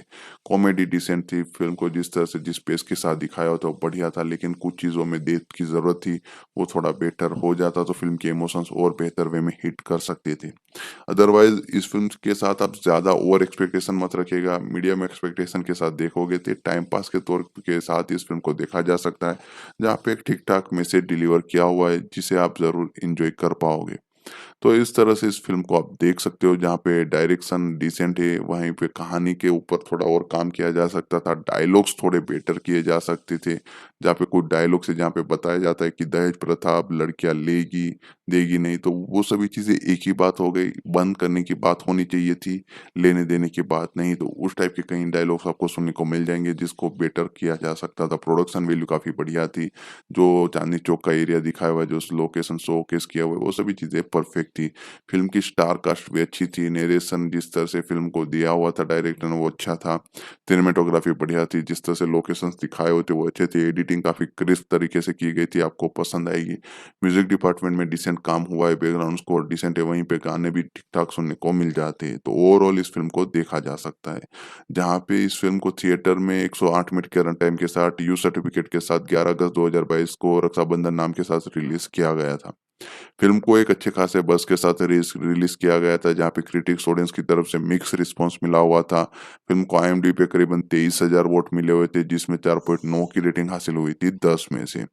इस फ़िल्म ने पहले दिन पे करीबन 8 करोड़ 20 लाख का डोमेस्टिक ओपनिंग कलेक्शन किया हुआ था इंडिया से, तो जो एक एक्सपेक्टेशन थी 10 करोड़ से ज़्यादा का कलेक्शन करेगी ये फ़िल्म, वो नहीं कर पाई थी। उसके बाद में दूसरे दिन फ़िल्म ने जो एक medium mix positive word of mouth रहा था, उसके चलते स्टेडी कलेक्शन करते हुए 6 करोड़ 40 लाख का ग्रॉस कलेक्शन किया था। तीसरे दिन फ़िल्म ने थोड़ा-सा ग्रोथ दिखाया हल्का-सा, जहाँ पे ये फ़िल्म 6 करोड़ 51 लाख का इंडिया से ग्रॉस कलेक्शन करती हुई नज़र आई थी। चौथे दिन इस फ़िल्म ने करीबन 7 करोड़ 5 लाख का ग्रॉस कलेक्शन किया होता संडे के दिन, जहाँ पे इस फ़िल्म का जो एक एक्सटेंडेड वीकेंड था 4 दिनों का, वो करीबन 28 करोड़ 16 लाख का निकल के आया हुआ था। 8 सितंबर 2022 तक इस फ़िल्म ने करीबन 52 करोड़ 82 लाख का इंडिया से कलेक्शन किया हुआ था और पौने 9 करोड़ जितना ओवरसीज़ से कलेक्शन किया हुआ था। और इसी बदौलत इस फ़िल्म ने करीबन 61 से 62 करोड़ का life time world wide gross collection करके दिया हुआ था, जहाँ पे फ़िल्म का बजट ही 70 करोड़ था। तो इस हिसाब से ये फ़िल्म एक फ्लॉप फ़िल्म कहलाएगी, डिज़ास्टर तो नहीं थी। हाँ, बिलो एवरेज या फ्लॉप फ़िल्म की कैटेगरी में इस फ़िल्म को सेट किया जाएगा, जहाँ पे इस फ़िल्म का जो कंटेंट था वो डिसेंट था, लेकिन अक्षय कुमार की पिछले कुछ फ़िल्में थी जिसकी वजह से अभी फ़िलहाल में जिस तरह से बॉलीवुड में जो बॉक्स ऑफिस पे हाल रह रहा है, उस वजह से, साथ ही में लाल सिंह चड्ढा सामने थी, कार्तिकेय 2 फ़िल्म चल रही थी, तो इतनी सारी फ़िल्मों के बीच में इस फ़िल्म ने फिर भी कुछ किसी भी तरह से थोड़ा बहुत मैनेज कर लिया था, जिसके चलते ये फ़िल्म कुछ ज़्यादा लॉस में नहीं गई थी। जहाँ पे इस फ़िल्म के सैटेलाइट ओटीटी राइट्स है वो ज़ी स्टूडियो वालों ने ही खरीदे हुए, इस फ़िल्म के music rights, distribution rights, satellite rights, OTT rights, सभी राइट्स ज़ी स्टूडियो के ही पास है। तो इस फ़िल्म को ज़ी5 के ऊपर अवेलेबल किया हुआ है ओटीटी प्लेटफ़ॉर्म, वहीं पे टेलीविज़न पे ज़ी सिनेमा और ज़ी सिनेमा एचडी चैनल के ऊपर इस फ़िल्म को प्रीमियर करवाया हुआ है। तो ये फ़िल्म आपको ओटीटी प्लेटफ़ॉर्म के ऊपर ज़ी5 के ऊपर देखने को मिलेगी with English subtitle Hindi version में विथ सब्सक्रिप्शन। वहीं पे रक्षाबंधन फ़िल्म का जो टेलीविज़न वर्ज़न है, वो आपको ज़ी सिनेमा एचडी चैनल के ऊपर देखने को मिलेगा, बिल्कुल फ्री में, हिंदी वर्ज़न में। तो एक बार फिर रिपीट कर देता हूँ कि ज़ी5 ओटीटी प्लेटफ़ॉर्म के ऊपर रक्षाबंधन फ़िल्म आपको with English subtitle Hindi version में विथ सब्सक्रिप्शन देखने को मिलेगी। वहीं पे इस फ़िल्म को टेलीविज़न पे ज़ी सिनेमा और ज़ी सिनेमा एचडी चैनल के ऊपर आप एन्जॉय कर पाओगे, बिल्कुल फ्री में। तो इस तरह से रक्षाबंधन फ़िल्म आप ओटीटी और सैटेलाइट प्लेटफ़ॉर्म के ऊपर एन्जॉय कर सकते हो। रक्षाबंधन, जो 2022 की Indian Hindi language family comedy drama film है। इस फ़िल्म के साथ एक मैसेज डिलीवर करने की कोशिश की हुई है, जहाँ पे दहेज प्रथा के ऊपर इस फ़िल्म में काफ़ी ज़्यादा फ़ोकस किया हुआ है, लेकिन उन सभी चीज़ों को एक फैमिली कॉमेडी एंटरटेनर तौर पे दिखाया हुआ है। जहाँ पे इस फ़िल्म को लिखा हुआ है हिमांशु शर्मा और कनिका धिल्लोन ने। फ़िल्म का स्क्रीन प्ले डायरेक्शन किया हुआ है आनंद एल राय ने। जहाँ पे इस फ़िल्म के डायलॉग्स है वो कनिका ढिल्लोन ने लिखे हुए हैं। वहीं पे इस फ़िल्म के प्रोड्यूसर्स की बात करें तो फ़िल्म को प्रोड्यूस किया हुआ है अलका हिरनंदानी, आनंद एल राय और हिमांशु शर्मा, जिन्होंने इस फ़िल्म को Cape of Good Films, Colour Yellow production company के नीचे इस फ़िल्म को प्रोड्यूस किया हुआ है। फ़िल्म का बजट अच्छा खासा था, करीबन 70 करोड़ के आसपास के बजट में ये बनी फ़िल्म थी। जहाँ पे इस फ़िल्म के लीड रोल में देखने को मिलेंगे अक्षय कुमार, उनके अपोज़िट कास्ट की गई है भूमि पेडनेकर को। इसके अलावा सादिया खातिब, दीपिका खन्ना, स्मृति श्रीकांत और सहमजीन कौर, ये अक्षय कुमार की बहन का रोल प्ले कर रही है। सीमा पाववा, नीरज सूद, साहिल मेहता, अभिलाष तालपियाल, मनु ऋषि, करण पुरी और सलीम सिद्दीकी, ये सभी लोग आपको सपोर्टिंग कास्ट में देखने को मिलने वाले हैं। अब हम बात करें इस फ़िल्म के टेक्निकल डिपार्टमेंट के ऊपर, उससे पहले बता दूँ कि इस फ़िल्म को नैरेट किया हुआ है सादिया खातिब ने, जो अक्षय कुमार की सबसे बड़ी बहन का रोल प्ले कर रही है। इसके अलावा इस फ़िल्म के टेक्निकल डिपार्टमेंट में सिनेमेटोग्राफी की हुई के.यू. मोहनन ने, एडिटिंग की हुई हेमल कोठारी ने, म्यूज़िक दिया हुआ है जहाँ पे बैकग्राउंड स्कोर है वो ईशान छाबरा ने क्रिएट किया हुआ है, सॉन्ग्स है वो हिमेश रेशमिया ने कंपोज़ किए हुए। फ़िल्म के म्यूज़िक राइट्स है वो ज़ी स्टूडियो वालों ने खरीदे हुए, ज़ी म्यूज़िक कंपनी के ऑफिशियल प्लेटफ़ॉर्म के ऊपर इस फ़िल्म के गानों को अवेलेबल किया हुआ है, जहाँ पे फ़िल्म में सभी जो वर्ज़न्स है, रीमिक्स वर्ज़न है, reprise version, house mix version, इन सभी वर्ज़न्स को मिला दें तो टोटल 10 गाने, जिसकी लेंथ है 48 मिनट 55 सेकंड, और ये साउंड ट्रैक का आपको ज़ी म्यूज़िक कंपनी के चैनल के ऊपर देखने को मिलेगा, जहाँ पे इस गानों को 6 अगस्त 2022 को रिलीज़ किया गया था। अभी फिलहाल में ये गाने यूट्यूब पे आपको जी म्यूजिक कंपनी की यूट्यूब चैनल के ऊपर वीडियो ऑडियो फॉर्मेट में बिल्कुल फ्री में सुनने को मिल जाएंगे। डिस्ट्रीब्यूटर की बात करें तो जी स्टूडियो ने ही इस फ़िल्म को डिस्ट्रीब्यूट करवाया हुआ है, जहाँ पे उन्होंने इस फ़िल्म को एक अच्छी खासी रिलीज़ दिलवाई हुई थी। क्योंकि ये फ़िल्म लाल सिंह चड्ढा फ़िल्म आई हुई थी आमिर खान की, वो भी एक बड़ी फ़िल्म थी। तो 2 बड़ी फ़िल्में एक दिन पे रिलीज़ हुई थी, 2 बड़े स्टार की फ़िल्में एक दिन पे रिलीज़ हुई थी। उसके बावजूद फ़िल्म को अच्छे खासे स्क्रीन दिलवाने में वो कामयाब रहे थे। जहाँ पे इस फ़िल्म के रन टाइम के ऊपर बातचीत करें तो बहुत कम है, 108 मिनट का ही रन टाइम दिया हुआ है फ़िल्म को, यानी कि 2 घंटे से भी कम की फ़िल्म है। करीबन ये फ़िल्म आपको 1 घंटे 48 मिनट के आसपास की देखने को मिलेगी। तो फ़िल्म को काफ़ी क्रिस्प मैनर में सभी चीज़ों को फटाफट स्क्रीन प्ले में दिखाया हुआ है। स्क्रीन प्ले काफ़ी रेसी देखने को मिलेगा, जहाँ पे काफ़ी सारी चीज़ों को उन्होंने जल्दबाज़ी में निपटाया हो, ऐसा महसूस थोड़ा हो सकता है। अदरवाइज़ फ़िल्म का जो रन टाइम छोटा है, उसकी वजह से फ़िल्म कब स्टार्ट होके ख़त्म हो जाती है, आपको पता नहीं चलेगा। इस फ़िल्म को सेंसर बोर्ड की तरफ से यू सर्टिफ़िकेट मिला हुआ है, जहाँ पे इस फ़िल्म को थिएटर में जब रिलीज़ किया गया था, तब फैमिली ऑडियंस की तरफ से काफ़ी सराहना मिली थी। इस फ़िल्म की जो कास्टिंग है, वो काफ़ी परफेक्ट वे में की गई थी, जहाँ पे अक्षय कुमार ने बखूबी अपना काम निभाया हुआ था। प्रोडक्शन के ऊपर बातचीत करें तो फ़िल्म का जो डेवलपमेंट है, वो करीबन 3 अगस्त 2020 को स्टार्ट किया गया था एक ऑफ़िशियल अनाउंसमेंट के तहत। तब रक्षाबंधन थी 2020 में, तो उस ओकेज़न के ऊपर रक्षाबंधन फ़िल्म को अनाउंस किया गया था, जहाँ पे बताया गया था कि अक्षय कुमार ने अपने करियर में सबसे फ़ास्ट जो साइन की हो, उस फ़िल्मों में से ये पहली फ़िल्म है। जहाँ पे उन्होंने इस फ़िल्म को अपनी बहन अलका हिंदानी को हीरनंदानी को डेडिकेट किया हुआ था और वो इस फ़िल्म की को-प्रोड्यूसर भी थी। इस फ़िल्म की शूटिंग के ऊपर बातचीत करें तो प्रिंसिपल ऑफ फोटोग्राफी है वो 21 जून 2021 को स्टार्ट की गई थी। पहला शेड्यूल है वो जुलाई 2021 में मुंबई में ख़त्म किया हुआ था। इसके अलावा पूरी फ़िल्म को काफ़ी फटाफट निपटाया हुआ था, जहाँ पे इस फ़िल्म को दिल्ली में रैप अप किया गया था और जो डेट थी वो थी 12 अक्टूबर 2021। उसके बाद में इस फ़िल्म के पोस्ट प्रोडक्शन के ऊपर काम किया गया। Music department, mixing, mastering, editing, इन सभी चीज़ों को कंप्लीट करते हुए फ़िल्म को सेंसर बोर्ड की तरफ से यू सर्टिफ़िकेट लिया हुआ था। म्यूजिक डिपार्टमेंट के ऊपर बातचीत करें तो हिमेश रेशमिया इस फिल्म का गाना कंपोज करे, वहीं पे बैकग्राउंड स्कोर है वो ईशान छाबड़ा ने कंपोज किया हुआ है। इस फिल्म के जो लिरिक्स है वो लिखे हुए इरशाद कामिल ने, जहाँ पे इस फिल्म के काफ़ी सारे गाने हैं, जिसको काफ़ी बढ़िया तरीके से एक रिस्पॉन्स मिला हुआ था। फिल्म का गाना तेरे साथ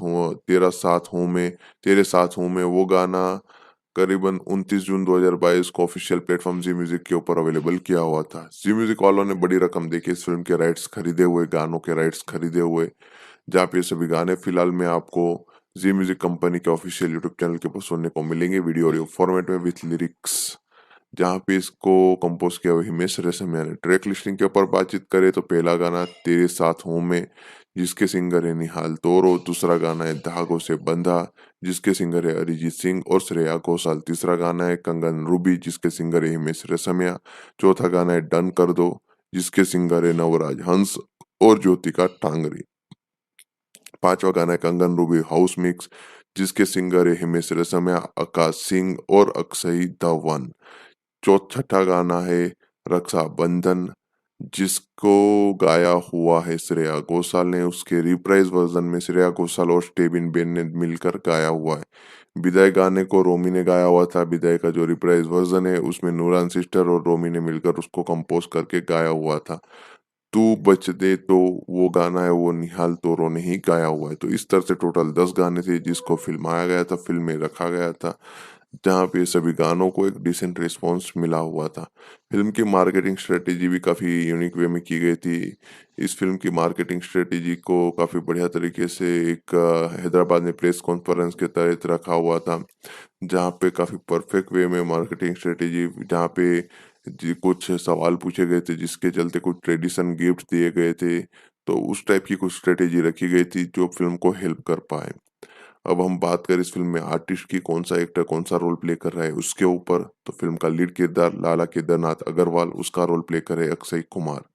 उनकी 4 बहनें, एक तो सादिया खातिम ने रोल प्ले किया हुआ है, एक रोल प्ले किया हुआ है दीपिका खन्ना ने, एक रोल प्ले किया स्मृति श्रीकांत ने और सबसे छोटी वाली बहन का रोल प्ले किया हुआ है साहबजीन कौर ने।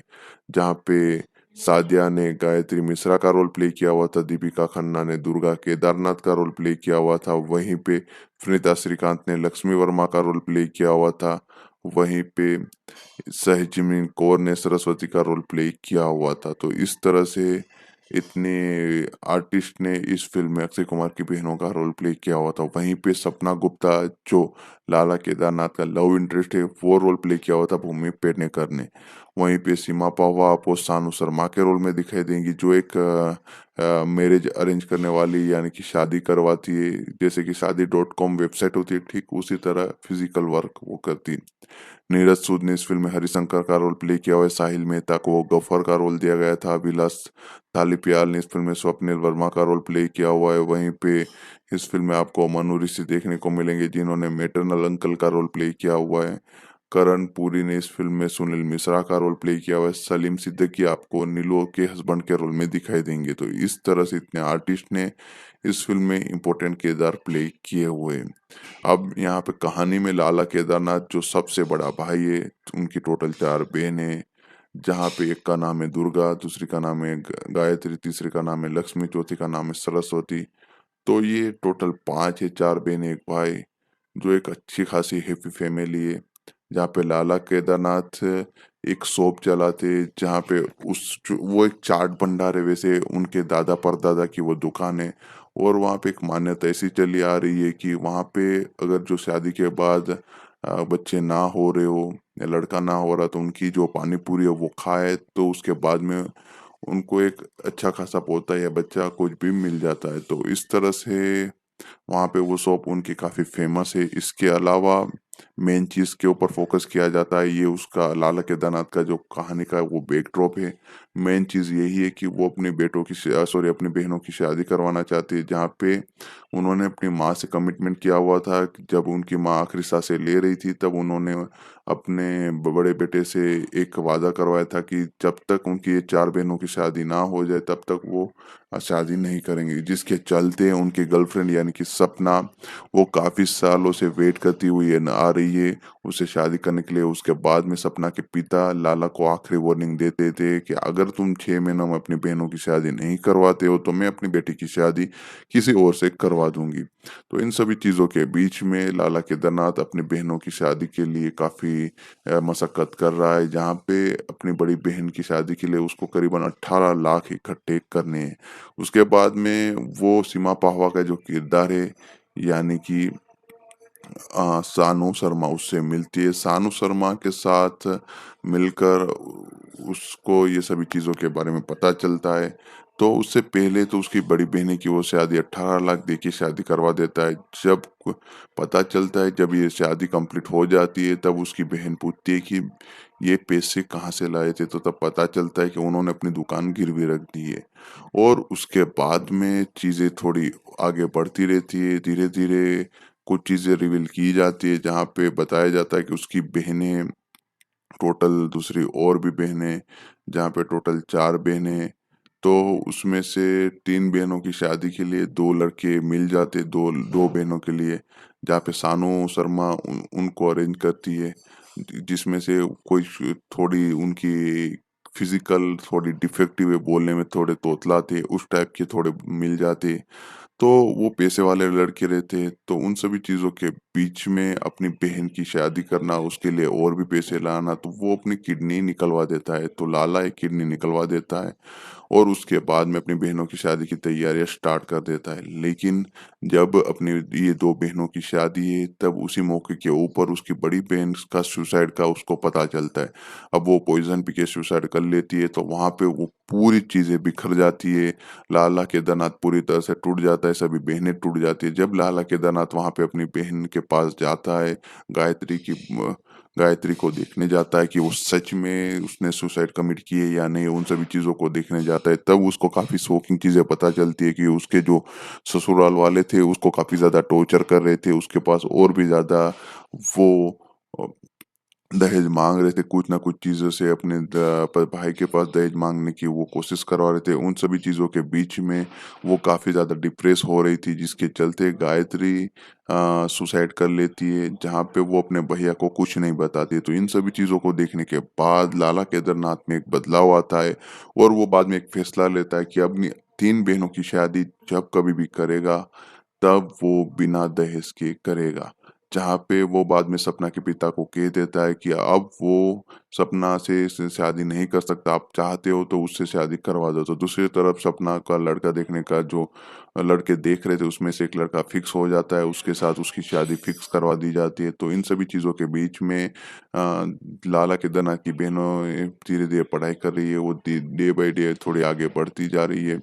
जहाँ पे एक सपना की शादी जब हो रही होती, जब वो फेरे ले रहे थे, तब उसके पिता को ऐसा लगता है कि वो गलत कर रहे हैं और उसके बाद में वो कहते उसको कि वो लाला केदारनाथ से शादी कर सकती है। थोड़ा उनको थोड़ा ड्रामा करना पड़ेगा, तो उन ड्रामा के बीच में कॉमेडी सिचुएशन को क्रिएट करते हुए बाद में लाला केदारनाथ के साथ सपना की शादी करवाने का फैसला लिया जाता है और उसी जहाँ पे लाला केदारनाथ की बहन की शादी उसी मंडप में करवाई जाती है जहाँ पे सपना के साथ जिसकी शादी होने वाली होती है, तो उसकी दूसरी वाली बहन की शादी उसके साथ फिक्स करवा दी जाती है विदाउट एनी दहेज। और उसके बाद में 2 बहनें बचती है जिसको पूरी पढ़ाई कंप्लीट करवाते हुए वकील के साथ और आगे आगे और पढ़ाई करते हुए अलग-अलग अपने प्रोफ़ेशन के हिसाब से वो कंप्लीट करते हुए जॉब करते हुए एक-एक दोनों बहनें एक के बाद एक शादी कर लेती है। तो इस तरह से लाला केदारनाथ अपनी बहनों की शादी बिना दहेज को करवा देता है और उसके बाद में वो खुद शादी कर लेता है। तो इस तरह से फ़िल्म की एक हैप्पी एंडिंग दिखाई हुई है जहाँ पे सभी चीज़ों को जो प्रथा चली आ रही थी कि दहेज प्रथा, तो उन सभी चीज़ों को तोड़ते हुए एक प्रॉपर मैरिज वो करवाते हुए इस फ़िल्म को कंप्लीट कर देते। तो इस तरह से एक हल्की-फुल्की कॉमेडी के साथ एक मैसेज वाली फ़िल्म क्रिएट की हुई है। जहाँ पे अक्षय कुमार बखूबी अपने रोल को डिलीवर कर रहे हैं, सभी बहनें अपने रोल में डिसेंट थी, भूमि पेडनेकर ने अच्छी तरह से सपोर्ट किया हुआ था, फ़िल्म की कहानी ठीक-ठाक थी, उतनी कुछ ख़ास नहीं थी। फ़िल्म के एंड को जिस तरह से जल्दबाज़ी में निपटाया हुआ था उसको बेटर कर सकते थे। कॉमेडी डिसेंट थी, फ़िल्म को जिस तरह से जिस पेस के साथ दिखाया हुआ था वो बढ़िया था, लेकिन कुछ चीज़ों में डेप्थ की ज़रूरत थी, वो थोड़ा बेटर हो जाता तो फ़िल्म के इमोशंस और बेहतर वे में हिट कर सकते थे। अदरवाइज़ इस फ़िल्म के साथ आप ज़्यादा ओवर एक्सपेक्टेशन मत रखिएगा, मीडियम एक्सपेक्टेशन के साथ देखोगे तो टाइम पास के तौर के साथ इस फ़िल्म को देखा जा सकता है, जहाँ पे एक ठीक-ठाक मैसेज डिलीवर किया हुआ है, जिसे आप ज़रूर एन्जॉय कर पाओगे। तो इस तरह से इस फ़िल्म को आप देख सकते हो जहाँ पे डायरेक्शन डिसेंट है, वहीं पे कहानी के ऊपर थोड़ा और काम किया जा सकता था, डायलॉग्स थोड़े बेटर किए जा सकते थे, जहाँ पे कुछ डायलॉग्स है जहाँ पे बताया जाता है कि दहेज प्रथा अब लड़कियाँ लेगी, देगी नहीं, तो वो सभी चीज़ें एक ही बात हो गई, बंद करने की बात होनी चाहिए थी, लेने-देने की बात नहीं। तो उस टाइप के कई डायलॉग्स आपको सुनने को मिल जाएँगे जिसको बेटर किया जा सकता था। प्रोडक्शन वैल्यू काफ़ी बढ़िया थी, जो चांदनी चौक का एरिया दिखाया हुआ है, जो लोकेशन शोकेस किया हुआ है, वो सभी चीज़ें परफेक्ट थी। फ़िल्म की स्टार कास्ट भी अच्छी थी, नैरेशन जिस तरह से फ़िल्म को दिया हुआ था डायरेक्टर ने वो अच्छा था, सिनेमेटोग्राफी बढ़िया थी, जिस तरह से लोकेशंस दिखाए हुए थे वो अच्छे थे, एडिटिंग काफ़ी क्रिस्प तरीके से की गई थी, आपको पसंद आएगी। म्यूज़िक डिपार्टमेंट में डिसेंट काम हुआ है, बैकग्राउंड स्कोर डिसेंट है, वहीं पे गाने भी ठीक-ठाक सुनने को मिल जाते हैं, तो ओवरऑल इस फ़िल्म को देखा जा सकता है। जहाँ पे इस फ़िल्म को थिएटर में 108 मिनट के रन टाइम के साथ यू सर्टिफ़िकेट के साथ 11 अगस्त 2022 को रक्षाबंधन नाम के साथ रिलीज़ किया गया था। फ़िल्म को एक अच्छे खासे बज़ के साथ रिलीज़ किया गया था, जहाँ पे क्रिटिक्स ऑडियंस की तरफ से मिक्स रिस्पॉन्स मिला हुआ था। फ़िल्म को आईएमडीबी पे करीबन 23,000 वोट मिले हुए थे, जिसमें 4.9 की रेटिंग हासिल हुई थी 10 में से। इस फ़िल्म ने पहले दिन पे करीबन 8 करोड़ 20 लाख का डोमेस्टिक ओपनिंग कलेक्शन किया हुआ था इंडिया से, तो जो एक एक्सपेक्टेशन थी 10 करोड़ से ज़्यादा का कलेक्शन करेगी ये फ़िल्म, वो नहीं कर पाई थी। उसके बाद में दूसरे दिन फ़िल्म ने जो एक medium mix positive word of mouth रहा था, उसके चलते स्टेडी कलेक्शन करते हुए 6 करोड़ 40 लाख का ग्रॉस कलेक्शन किया था। तीसरे दिन फ़िल्म ने थोड़ा-सा ग्रोथ दिखाया हल्का-सा, जहाँ पे ये फ़िल्म 6 करोड़ 51 लाख का इंडिया से ग्रॉस कलेक्शन करती हुई नज़र आई थी। चौथे दिन इस फ़िल्म ने करीबन 7 करोड़ 5 लाख का ग्रॉस कलेक्शन किया होता संडे के दिन, जहाँ पे इस फ़िल्म का जो एक एक्सटेंडेड वीकेंड था 4 दिनों का, वो करीबन 28 करोड़ 16 लाख का निकल के आया हुआ था। 8 सितंबर 2022 तक इस फ़िल्म ने करीबन 52 करोड़ 82 लाख का इंडिया से कलेक्शन किया हुआ था और पौने 9 करोड़ जितना ओवरसीज़ से कलेक्शन किया हुआ था। और इसी बदौलत इस फ़िल्म ने करीबन 61 से 62 करोड़ का life time world wide gross collection करके दिया हुआ था, जहाँ पे फ़िल्म का बजट ही 70 करोड़ था। तो इस हिसाब से ये फ़िल्म एक फ्लॉप फ़िल्म कहलाएगी, डिज़ास्टर तो नहीं थी। हाँ, बिलो एवरेज या फ्लॉप फ़िल्म के कैटेगरी में इस फ़िल्म को सेट किया जाएगा, जहाँ पे इस फ़िल्म का जो कंटेंट था वो डिसेंट था, लेकिन अक्षय कुमार की पिछले कुछ फ़िल्में थी जिसकी वज़ह से अभी फ़िलहाल में जिस तरह से बॉलीवुड में जो बॉक्स ऑफिस पे हाल रह रहा है, उस वज़ह से साथ ही में लाल सिंह चड्ढा सामने थी, कार्तिकेय 2 फ़िल्म चल रही थी, तो इतनी सारी फ़िल्मों के बीच में इस फ़िल्म में फिर भी कुछ किसी भी तरह से थोड़ा बहुत मैनेज कर लिया था, जिसके चलते ये फ़िल्म कुछ ज़्यादा लॉस में नहीं गई थी। जहाँ पे इस फ़िल्म के सैटेलाइट ओटीटी राइट्स है वो ज़ी स्टूडियो वालों ने ही खरीदे हुए, इस फ़िल्म के music rights, distribution rights, satellite rights, OTT rights सभी राइट्स ज़ी स्टूडियो के ही पास है। तो इस फ़िल्म को ज़ी5 के ऊपर अवेलेबल किया हुआ है ओटीटी प्लेटफ़ॉर्म, वहीं पे टेलीविज़न पे ज़ी सिनेमा और ज़ी सिनेमा एचडी चैनल के ऊपर इस फ़िल्म को प्रीमियर करवाया हुआ है। तो ये फ़िल्म आपको ओटीटी प्लेटफ़ॉर्म के ऊपर ज़ी5 के ऊपर देखने को मिलेगी with English subtitle Hindi version में विथ सब्सक्रिप्शन। वहीं पे रक्षाबंधन फ़िल्म का जो टेलीविज़न वर्ज़न है, वो आपको ज़ी सिनेमा एचडी चैनल के ऊपर देखने को मिलेगा, बिल्कुल फ्री में, हिंदी वर्ज़न में। तो एक बार फिर रिपीट कर देता हूँ कि ज़ी5 ओटीटी प्लेटफ़ॉर्म के ऊपर रक्षाबंधन फ़िल्म आपको with English subtitle Hindi version में विथ सब्सक्रिप्शन देखने को मिलेगी। वहीं पे इस फ़िल्म को टेलीविज़न पे ज़ी सिनेमा और ज़ी सिनेमा एचडी चैनल के ऊपर आप एन्जॉय कर पाओगे, बिल्कुल फ्री में। तो इस तरह से रक्षाबंधन फ़िल्म आप ओटीटी और सैटेलाइट प्लेटफ़ॉर्म के ऊपर एन्जॉय कर सकते हो। अब यहाँ पे कहानी में लाला केदारनाथ जो सबसे बड़ा भाई है, उनकी टोटल 4 बहनें, जहाँ पे एक का नाम है दुर्गा, दूसरी का नाम है गायत्री, तीसरी का नाम है लक्ष्मी, चौथी का नाम है सरस्वती। तो ये टोटल 5 है, 4 बहनें, 1 भाई, जो एक अच्छी खासी हैप्पी फैमिली है। जहाँ पे लाला केदारनाथ एक शॉप चलाते, जहाँ पे वो एक चाट भंडार है, वैसे उनके दादा परदादा की वो दुकान है।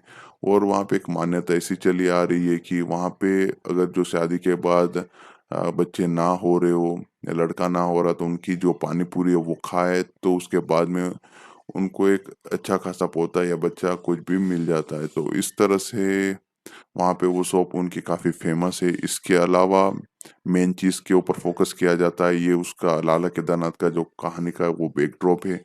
मेन चीज़ यही है कि वो अपने बेटों की सॉरी अपनी बहनों की शादी करवाना चाहती है, जहाँ पे उन्होंने अपनी माँ से कमिटमेंट किया हुआ था कि जब उनकी माँ आखिरी साँसें ले रही थी, तब उन्होंने अपने बड़े बेटे से एक वादा करवाया था कि जब तक उनकी ये 4 बहनों की शादी ना हो जाए, तब तक वो शादी नहीं करेंगे। जिसके चलते उनकी गर्लफ्रेंड यानी कि सपना, वो काफ़ी सालों से वेट करती हुई है आ रही है उसे शादी करने के लिए। उसके बाद में सपना के पिता लाला को आखिरी वार्निंग देते थे कि अगर तुम 6 महीनों में अपनी बहनों की शादी नहीं करवाते हो, तो मैं अपनी बेटी की शादी किसी और से करवा दूँगी। तो इन सभी चीज़ों के बीच में लाला केदारनाथ अपनी बहनों की शादी के लिए काफ़ी मशक्कत कर रहा है, जहाँ पे अपनी बड़ी बहन की शादी के लिए उसको करीबन 18 लाख इकट्ठे करने हैं। उसके बाद में वो सीमा पाहवा का जो किरदार है, यानी कि सानू शर्मा उससे मिलती है। सानू शर्मा के साथ मिलकर उसको ये सभी चीज़ों के बारे में पता चलता है। तो उससे पहले तो उसकी बड़ी बहन की वो शादी 18 लाख दे के शादी करवा देता है। जब पता चलता है, जब ये शादी कंप्लीट हो जाती है, तब उसकी बहन पूछती है कि ये पैसे कहाँ से लाए थे? तो तब पता चलता है कि उन्होंने अपनी दुकान गिरवी रख दी है।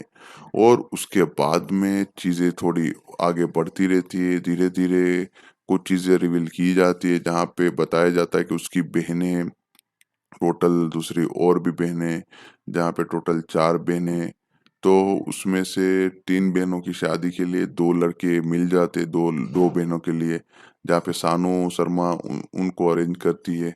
जिसमें से कोई थोड़ी उनकी फिज़िकल थोड़ी डिफेक्टिव है, बोलने में थोड़े तोतला थे, उस टाइप के थोड़े मिल जाते। तो वो पैसे वाले लड़के रहते हैं, तो उन सभी चीज़ों के बीच में अपनी बहन की शादी करना, उसके लिए और भी पैसे लाना, तो वो अपनी किडनी निकलवा देता है। तो लाला एक किडनी निकलवा देता है और उसके बाद में अपनी बहनों की शादी की तैयारियाँ स्टार्ट कर देता है। लेकिन जब अपनी ये 2 बहनों की शादी है, तब उसी मौके के ऊपर उसकी बड़ी बहन का सुसाइड का उसको पता चलता है। अब वो पॉइज़न पी के सुसाइड कर लेती है, तो वहाँ पे वो पूरी चीज़ें बिखर जाती है। लाला केदारनाथ पूरी तरह से टूट जाता है, सभी बहनें टूट जाती है। जब लाला केदारनाथ वहाँ पे अपनी बहन के पास जाता है, गायत्री की गायत्री को देखने जाता है कि वो सच में उसने सुसाइड कमिट की है या नहीं, उन सभी चीज़ों को देखने जाता है। तब उसको काफ़ी शॉकिंग चीज़ें पता चलती है कि उसके जो ससुराल वाले थे, उसको काफ़ी ज़्यादा टॉर्चर कर रहे थे, उसके पास और भी ज़्यादा वो अ दहेज माँग रहे थे, कुछ ना कुछ चीज़ों से अपने भाई के पास दहेज माँगने की वो कोशिश करवा रहे थे। उन सभी चीज़ों के बीच में वो काफ़ी ज़्यादा डिप्रेस हो रही थी, जिसके चलते गायत्री सुसाइड कर लेती है, जहाँ पे वो अपने भैया को कुछ नहीं बताती है। तो इन सभी चीज़ों को देखने के बाद लाला केदारनाथ में एक बदलाव आता है और वो बाद में एक फैसला लेता है कि अपनी 3 बहनों की शादी जब कभी भी करेगा, तब वो बिना दहेज के करेगा।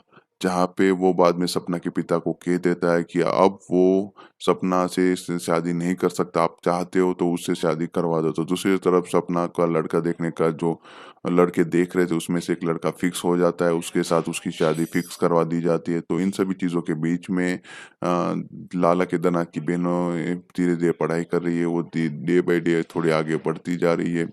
जहाँ पे एक सपना की शादी जब हो रही होती है, जब वो फेरे ले रहे थे, तब उसके पिता को ऐसा लगता है कि वो गलत कर रहे हैं और उसके बाद में वो कहते हैं उसको कि वो लाला केदारनाथ से शादी कर सकती है। थोड़ा उनको थोड़ा ड्रामा करना पड़ेगा, तो उन ड्रामा के बीच में कॉमेडी सिचुएशन को क्रिएट करते हुए बाद में लाला केदारनाथ के साथ सपना की शादी करवाने का फैसला लिया जाता है और उसी जहाँ पे लाला केदारनाथ की बहन की शादी उसी मंडप में करवाई जाती है, जहाँ पे सपना के साथ जिसकी शादी होने वाली होती है, तो उसकी दूसरी वाली बहन की शादी उसके साथ फिक्स करवा दी जाती है विदाउट एनी दहेज। और उसके बाद में 2 बहनें बचती है जिसको पूरी पढ़ाई कंप्लीट करवाते हुए वकील के साथ और आगे आगे और पढ़ाई करते हुए अलग-अलग अपने प्रोफ़ेशन के हिसाब से वो कंप्लीट करते हुए जॉब करते हुए एक-एक दोनों बहनें एक के बाद एक शादी कर लेती। तो इस तरह से लाला केदारनाथ अपनी बहनों की शादी बिना दहेज को करवा देता है और उसके बाद में वो खुद शादी कर लेता है।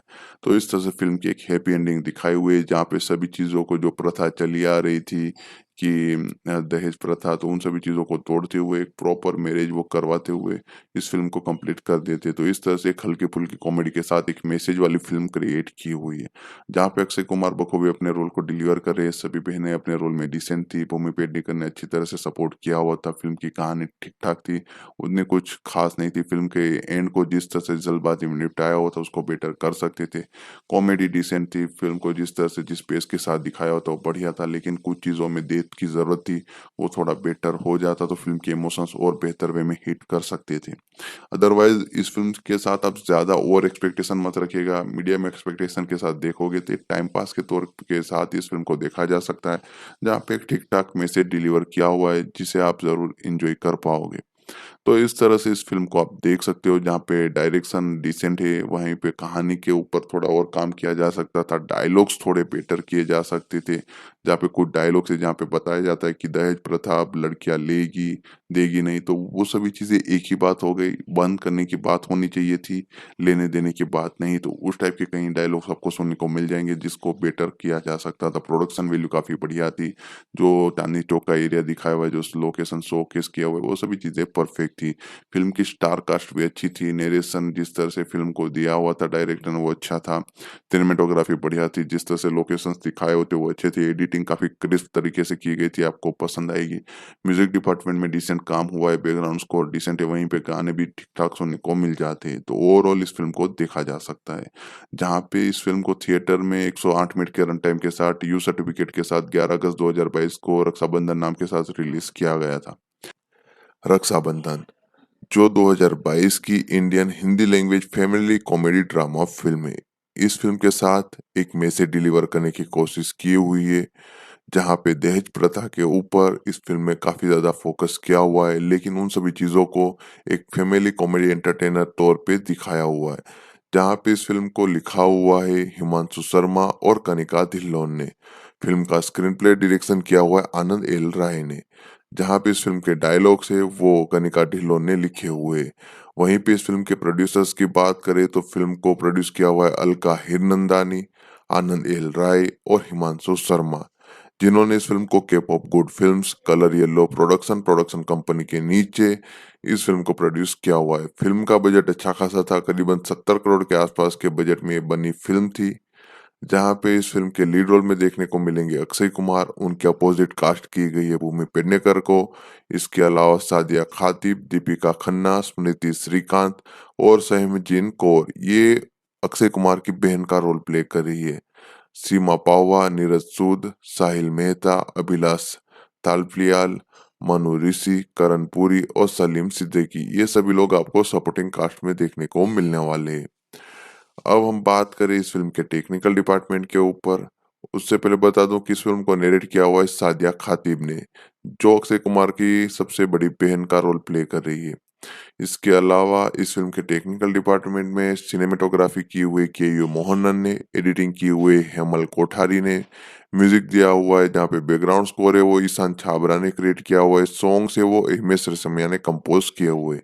फ़िल्म के म्यूज़िक राइट्स है वो ज़ी स्टूडियो वालों ने खरीदे हुए, ज़ी म्यूज़िक कंपनी के ऑफिशियल प्लेटफ़ॉर्म के ऊपर इस फ़िल्म के गानों को अवेलेबल किया हुआ है, जहाँ पे फ़िल्म में सभी जो वर्ज़न्स है, रीमिक्स वर्ज़न है, reprise version, house mix version, इन सभी वर्ज़न्स को मिला दें तो टोटल 10 गाने, जिसकी लेंथ है 48 मिनट 55 सेकंड, और ये साउंड ट्रैक आपको ज़ी म्यूज़िक कंपनी के चैनल के ऊपर देखने को मिलेगा, जहाँ पे इस गानों को 6 अगस्त 2022 को रिलीज़ किया गया था।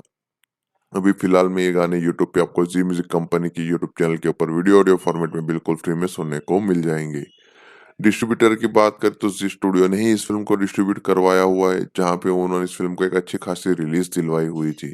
क्योंकि ये फ़िल्म लाल सिंह चड्ढा फ़िल्म आई हुई थी आमिर खान की, वो भी एक बड़ी फ़िल्म थी, तो 2 बड़ी फ़िल्में एक दिन पे रिलीज़ हुई थी, 2 बड़े स्टार की फ़िल्में एक दिन पे रिलीज़ हुई थी, उसके बावजूद फ़िल्म को अच्छे खासे स्क्रीन दिलवाने में वो कामयाब रहे थे।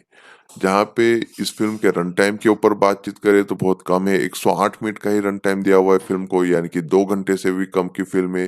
करीबन ये फ़िल्म आपको 1 घंटे 48 मिनट के आसपास की देखने को मिलेगी। तो फ़िल्म को काफ़ी क्रिस्प मैनर में सभी चीज़ों को फटाफट स्क्रीन प्ले में दिखाया हुआ है। स्क्रीन प्ले काफ़ी रेसी देखने को मिलेगा, जहाँ पे काफ़ी सारी चीज़ों को उन्होंने जल्दबाज़ी में निपटाया हो, ऐसा महसूस थोड़ा हो सकता है। अदरवाइज़ फ़िल्म का जो रन टाइम छोटा है, उसकी वजह से फ़िल्म कब स्टार्ट होके खत्म हो जाती है, आपको पता नहीं चलेगा। इस फ़िल्म को सेंसर बोर्ड की तरफ से यू सर्टिफ़िकेट मिला हुआ है, जहाँ पे इस फ़िल्म को थिएटर में जब रिलीज़ किया गया था, तब फैमिली ऑडियंस की तरफ से काफ़ी सराहना मिली थी। इस फ़िल्म की जो कास्टिंग है, वो काफ़ी परफेक्ट वे में की गई थी, जहाँ पे अक्षय कुमार ने बखूबी अपना काम निभाया हुआ था। प्रोडक्शन के ऊपर बातचीत करें तो फ़िल्म का जो डेवलपमेंट है, वो करीबन 3 अगस्त 2020 को स्टार्ट किया गया था एक ऑफ़िशियल अनाउंसमेंट के तहत। तब रक्षाबंधन थी 2020 में, तो उस ओकेज़न के ऊपर रक्षाबंधन फ़िल्म को अनाउंस किया गया था, जहाँ पे बताया गया था कि अक्षय कुमार ने अपने करियर में सबसे फ़ास्ट जो साइन की हो, उस फ़िल्मों में से ये पहली फ़िल्म है। जहाँ पे उन्होंने इस फ़िल्म को अपनी बहन अलका हिंदनानी को हीरनंदानी को डेडिकेट किया हुआ था, और वो इस फ़िल्म की को-प्रोड्यूसर भी थी। इस फ़िल्म की शूटिंग के ऊपर बातचीत करें तो प्रिंसिपल ऑफ फोटोग्राफी है वो 21 जून 2021 को स्टार्ट की गई थी। पहला शेड्यूल है वो जुलाई 2021 में मुंबई में ख़त्म किया हुआ था। इसके अलावा पूरी फ़िल्म को काफ़ी फटाफट निपटाया हुआ था, जहाँ पे इस फ़िल्म को दिल्ली में रैप अप किया गया था, और जो डेट थी वो थी 12 अक्टूबर 2021। उसके बाद में इस फ़िल्म के पोस्ट प्रोडक्शन के ऊपर काम किया गया। Music department, mixing, mastering, editing, इन सभी चीज़ों को कंप्लीट करते हुए फ़िल्म को सेंसर बोर्ड की तरफ से यू सर्टिफ़िकेट लिया हुआ था। म्यूजिक डिपार्टमेंट के ऊपर बातचीत करें तो हिमेश रेशमिया इस फिल्म का गाना कंपोज करे, वहीं पे बैकग्राउंड स्कोर है वो ईशान छाबरा ने कंपोज किया हुआ है। इस फिल्म के जो लिरिक्स है वो लिखे हुए इरशाद कामिल ने, जहाँ पे इस फिल्म के काफ़ी सारे गाने हैं, जिसको काफ़ी बढ़िया तरीके से एक रिस्पॉन्स मिला हुआ था। फिल्म का गाना तेरे साथ हूँ मैं, वो गाना करीबन 29 जून 2022 को ऑफिशियल प्लेटफ़ॉर्म ज़ी म्यूज़िक के ऊपर अवेलेबल किया हुआ था। ज़ी म्यूज़िक वालों ने बड़ी रकम देके इस फ़िल्म के राइट्स खरीदे हुए, गानों के राइट्स खरीदे हुए, जहाँ पे ये सभी गाने फ़िलहाल में आपको ज़ी म्यूज़िक कंपनी के ऑफिशियल यूट्यूब चैनल के ऊपर सुनने को मिलेंगे वीडियो ऑडियो फॉर्मेट में विथ लिरिक्स। जहाँ पे इसको कंपोज किया हुआ हिमेश रेशमिया ने। ट्रैक लिस्टिंग के ऊपर बातचीत करें तो पहला गाना तेरे साथ हूँ मैं, जिसके सिंगर है निहाल तोरो। दूसरा गाना है धागों से बंधा, जिसके सिंगर है अरिजीत सिंह और श्रेया घोषाल। तीसरा गाना है कंगन रूबी, जिसके सिंगर है हिमेश रेशमिया। चौथा गाना है डन कर दो, जिसके सिंगर है नवराज हंस और ज्योतिका टांगरी। पांचवा गाना है कंगन रूबी हाउस मिक्स, जिसके सिंगर है हिमेश रेशमिया, आकाश सिंह और अक्षय धवन। छठा गाना है रक्षाबंधन, जिसको गाया हुआ है श्रेया घोषाल ने। उसके रिप्राइज वर्जन में श्रेया घोषाल और स्टेबिन बेन ने मिलकर गाया हुआ है। विदाई गाने को रोमी ने गाया हुआ था। विदाई का जो रिप्राइज वर्जन है उसमें नूरान सिस्टर और रोमी ने मिलकर उसको कंपोज करके गाया हुआ था। तू बच दे तो वो गाना है वो निहाल तोरो ने ही गाया हुआ है। तो इस तरह से टोटल 10 गाने थे जिसको फ़िल्माया गया था, फ़िल्म में रखा गया था, जहाँ पे सभी गानों को एक डिसेंट रिस्पॉन्स मिला हुआ था। फ़िल्म की मार्केटिंग स्ट्रैटेजी भी काफ़ी यूनिक वे में की गई थी। इस फ़िल्म की मार्केटिंग स्ट्रैटेजी को काफ़ी बढ़िया तरीके से एक हैदराबाद में प्रेस कॉन्फ्रेंस के तहत रखा हुआ था, जहाँ पे काफ़ी परफेक्ट वे में मार्केटिंग स्ट्रैटेजी जहाँ पे जी कुछ सवाल पूछे गए थे जिसके चलते कुछ ट्रेडिशन गिफ्ट दिए गए थे। तो उस टाइप की कुछ स्ट्रैटेजी रखी गई थी जो फ़िल्म को हेल्प कर पाए। अब हम बात करें इस फ़िल्म में आर्टिस्ट की कौन-सा एक्टर कौन-सा रोल प्ले कर रहा है उसके ऊपर, तो फ़िल्म का लीड किरदार लाला केदारनाथ अग्रवाल उसका रोल प्ले कर रहे हैं अक्षय कुमार। उनकी 4 बहनें, एक तो सादिया खातिम ने रोल प्ले किया हुआ है, एक रोल प्ले किया हुआ है दीपिका खन्ना ने, एक रोल प्ले किया स्मृति श्रीकांत ने और सबसे छोटी वाली बहन का रोल प्ले किया हुआ है साहिबजान कौर ने। जहाँ पे सादिया ने गायत्री मिश्रा का रोल प्ले किया हुआ था, दीपिका खन्ना ने दुर्गा केदारनाथ का रोल प्ले किया हुआ था, वहीं पे सुनीता श्रीकांत ने लक्ष्मी वर्मा का रोल प्ले किया हुआ था, वहीं पे सहजिमिन कौर ने सरस्वती का रोल प्ले किया हुआ था। तो इस तरह से इतने आर्टिस्ट ने इस फ़िल्म में अक्षय कुमार की बहनों का रोल प्ले किया हुआ था। वहीं पे सपना गुप्ता जो लाला केदारनाथ का लव इंटरेस्ट है, वो रोल प्ले किया हुआ था भूमि पेडनेकर ने। वहीं पे सीमा पावा आपको सानू शर्मा के रोल में दिखाई देंगी जो एक मैरिज अरेंज करने वाली यानी कि शादी करवाती है। जैसे कि शादी डॉट कॉम वेबसाइट होती है, ठीक उसी तरह फिज़िकल वर्क वो करती है। नीरज सूद ने इस फ़िल्म में हरिशंकर का रोल प्ले किया हुआ है, साहिल मेहता को गफ्फर का रोल दिया गया था, विलास थालीपियाल ने इस फ़िल्म में स्वप्निल वर्मा का रोल प्ले किया हुआ है, वहीं पे इस फ़िल्म में आपको मनु ऋषि देखने को मिलेंगे जिन्होंने मैटरनल अंकल का रोल प्ले किया हुआ है। करण पुरी ने इस फ़िल्म में सुनील मिश्रा का रोल प्ले किया हुआ है, सलीम सिद्दीकी आपको नीलू के हस्बैंड के रोल में दिखाई देंगे। तो इस तरह से इतने आर्टिस्ट ने इस फ़िल्म में इम्पोर्टेंट किरदार प्ले किए हुए हैं। अब यहाँ पे कहानी में लाला केदारनाथ जो सबसे बड़ा भाई है, उनकी टोटल 4 बहनें, जहाँ पे एक का नाम है दुर्गा, दूसरी का नाम है गायत्री, तीसरी का नाम है लक्ष्मी, चौथी का नाम है सरस्वती। तो ये टोटल 5 है, 4 बहनें, 1 भाई, जो एक अच्छी खासी हैप्पी फैमिली है। जहाँ पे लाला केदारनाथ एक शॉप चलाते, जहाँ पे वो एक चाट भंडार है, वैसे उनके दादा परदादा की वो दुकान है। और वहाँ पे एक मान्यता ऐसी चली आ रही है कि वहाँ पे अगर जो शादी के बाद बच्चे ना हो रहे हो या लड़का ना हो रहा तो उनकी जो पानी पूरी है वो खाए तो उसके बाद में उनको एक अच्छा खासा पोता या बच्चा कुछ भी मिल जाता है। तो इस तरह से वहाँ पे वो शॉप उनकी काफ़ी फ़ेमस है। इसके अलावा मेन चीज़ के ऊपर फ़ोकस किया जाता है, ये उसका लाला केदारनाथ का जो कहानी का वो बैकड्रॉप है।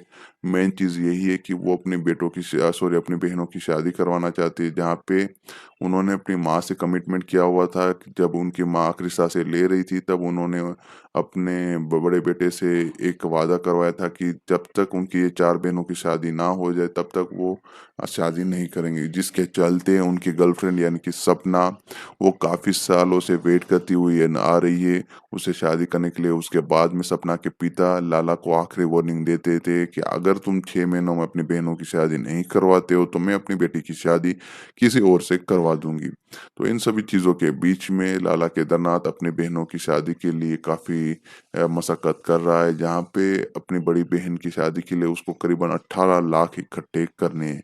उसके बाद में वो सीमा पाहवा का जो किरदार है यानी कि सानू शर्मा उससे मिलती है। सानू शर्मा के साथ मिलकर उसको ये सभी चीज़ों के बारे में पता चलता है। तो उससे पहले तो उसकी बड़ी बहन की ओर से आधी 18 लाख दे के शादी करवा देता है। जब पता चलता है, जब ये शादी कंप्लीट हो जाती है, तब उसकी बहन पूछती है कि ये पैसे कहाँ से लाए थे? तो तब पता चलता है कि उन्होंने अपनी दुकान गिरवी रख दी है।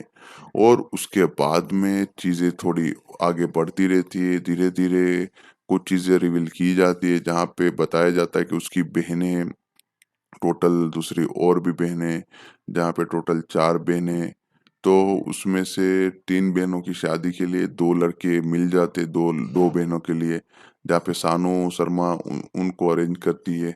जिसमें से कोई थोड़ी उनकी फिज़िकल थोड़ी डिफेक्टिव है, बोलने में थोड़े तोतलाते, उस टाइप के थोड़े मिल जाते। तो वो पैसे वाले लड़के रहते हैं, तो उन सभी चीज़ों के बीच में अपनी बहन की शादी करना, उसके लिए और भी पैसे लाना, तो वो अपनी किडनी निकलवा देता है। तो लाला एक किडनी निकलवा देता है और उसके बाद में अपनी बहनों की शादी की तैयारियाँ स्टार्ट कर देता है। लेकिन जब अपनी ये 2 बहनों की शादी है, तब उसी मौके के ऊपर उसकी बड़ी बहन का सुसाइड का उसको पता चलता है। अब वो पॉइज़न पी के सुसाइड कर लेती है, तो वहाँ पे वो पूरी चीज़ें बिखर जाती है। लाला केदारनाथ पूरी तरह से टूट जाता है, सभी बहनें टूट जाती है। जब लाला केदारनाथ वहाँ पे अपनी बहन के पास जाता है, गायत्री की गायत्री को देखने जाता है कि वो सच में उसने सुसाइड कमिट की है या नहीं, उन सभी चीज़ों को देखने जाता है। तब उसको काफ़ी शॉकिंग चीज़ें पता चलती है कि उसके जो ससुराल वाले थे, उसको काफ़ी ज़्यादा टॉर्चर कर रहे थे, उसके पास और भी ज़्यादा वो अ, दहेज माँग रहे थे, कुछ ना कुछ चीज़ों से अपने भाई के पास दहेज माँगने की वो कोशिश करवा रहे थे। उन सभी चीज़ों के बीच में वो काफ़ी ज़्यादा डिप्रेस हो रही थी, जिसके चलते गायत्री सुसाइड कर लेती है, जहाँ पे वो अपने भैया को कुछ नहीं बताती है। तो इन सभी चीज़ों को देखने के बाद लाला केदारनाथ में एक बदलाव आता है और वो बाद में एक फैसला लेता है कि अपनी 3 बहनों की शादी जब कभी भी करेगा, तब वो बिना दहेज के करेगा। जहाँ पे वो बाद में सपना के पिता को कह देता है कि अब वो सपना से शादी नहीं कर सकता, आप चाहते हो तो उससे शादी करवा दो। तो दूसरी तरफ सपना का लड़का देखने का जो लड़के देख रहे थे उसमें से एक लड़का फिक्स हो जाता है, उसके साथ उसकी शादी फिक्स करवा दी जाती है। तो इन सभी चीज़ों के बीच में लाला केदारनाथ की बहनों धीरे-धीरे पढ़ाई कर रही है, वो डे बाय डे थोड़ी आगे बढ़ती जा रही है।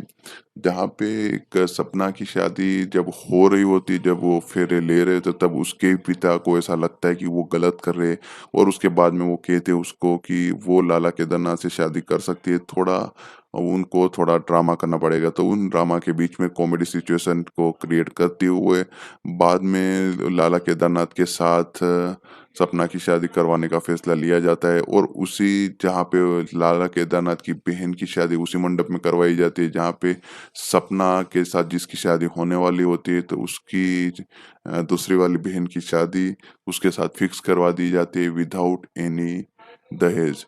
और उसके बाद में 2 बहनें बचती है जिसको पूरी पढ़ाई कंप्लीट करवाते हुए वकील के साथ और आगे आगे और पढ़ाई करते हुए अलग-अलग अपने प्रोफ़ेशन के हिसाब से वो कंप्लीट करते हुए जॉब करते हुए एक-एक दोनों बहनें एक के बाद एक शादी कर लेती। तो इस तरह से लाला केदारनाथ अपनी बहनों की शादी बिना दहेज को करवा देता है और उसके बाद में वो खुद शादी कर लेता है। तो इस तरह से फ़िल्म की एक हैप्पी एंडिंग दिखाई हुई है, जहाँ पे सभी चीज़ों को जो प्रथा चली आ रही थी कि दहेज प्रथा, तो उन सभी चीज़ों को तोड़ते हुए एक प्रॉपर मैरिज वो करवाते हुए इस फ़िल्म को कंप्लीट कर देते। तो इस तरह से एक हल्की-फुल्की कॉमेडी के साथ एक मैसेज वाली फ़िल्म क्रिएट की हुई है, जहाँ पे अक्षय कुमार बखूबी अपने रोल को डिलीवर कर रहे हैं, सभी बहनें अपने रोल में डिसेंट थी, भूमि पेडनेकर ने अच्छी तरह से सपोर्ट किया हुआ था, फ़िल्म की कहानी ठीक-ठाक थी, उतनी कुछ ख़ास नहीं थी। फ़िल्म के एंड को जिस तरह से जल्दबाज़ी में निपटाया हुआ था, उसको बेटर कर सकते थे। कॉमेडी डिसेंट थी, फ़िल्म को जिस तरह से जिस पेस के साथ दिखाया हुआ था वो बढ़िया था, लेकिन कुछ चीज़ों में डेप्थ की ज़रूरत थी, वो थोड़ा बेटर हो जाता तो फ़िल्म के इमोशंस और बेहतर वे में हिट कर सकते थे।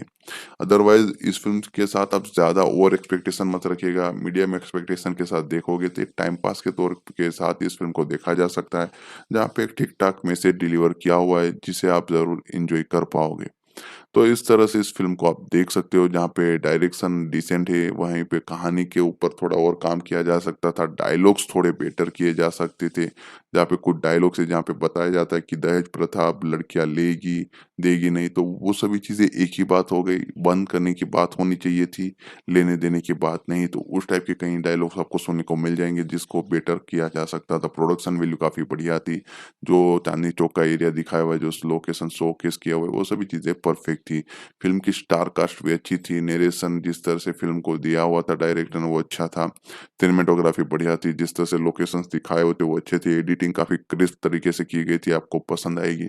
म्यूज़िक डिपार्टमेंट में डिसेंट काम हुआ है, बैकग्राउंड स्कोर डिसेंट है, वहीं पे गाने भी ठीक-ठाक सुनने को मिल जाते हैं, तो ओवरऑल इस फ़िल्म को देखा जा सकता है। जहाँ पे इस फ़िल्म को थिएटर में 108 मिनट के रन टाइम के साथ यू सर्टिफ़िकेट के साथ 11 अगस्त 2022 को रक्षाबंधन नाम के साथ रिलीज़ किया गया था। फ़िल्म को एक अच्छे खासे बज़ के साथ रिलीज़ किया गया था, जहाँ पे क्रिटिक्स ऑडियंस की तरफ से मिक्स रिस्पॉन्स मिला हुआ था। फ़िल्म को आईएमडीबी पे करीबन 23,000 वोट मिले हुए थे, जिसमें 4.9 की रेटिंग हासिल हुई थी 10 में से। इस फ़िल्म ने पहले दिन पे करीबन 8 करोड़ 20 लाख का डोमेस्टिक ओपनिंग कलेक्शन किया हुआ था। इंडिया से, तो जो एक एक्सपेक्टेशन थी 10 करोड़ से ज़्यादा का कलेक्शन करेगी ये फ़िल्म, वो नहीं कर पाई थी। उसके बाद में दूसरे दिन फ़िल्म ने जो एक medium mix positive word of mouth रहा था, उसके चलते स्टेडी कलेक्शन करते हुए 6 करोड़ 40 लाख का ग्रॉस कलेक्शन किया था। तीसरे दिन फ़िल्म ने थोड़ा-सा ग्रोथ दिखाया हल्का-सा, जहाँ पे ये फ़िल्म 6 करोड़ 51 लाख का इंडिया से ग्रॉस कलेक्शन करती हुई नज़र आई थी। चौथे दिन इस फ़िल्म ने करीबन 7 करोड़ 5 लाख का ग्रॉस कलेक्शन किया होता संडे के दिन, जहाँ पे इस फ़िल्म का जो एक एक्सटेंडेड वीकेंड था 4 दिनों का, वो करीबन 28 करोड़ 16 लाख का निकल के आया हुआ था।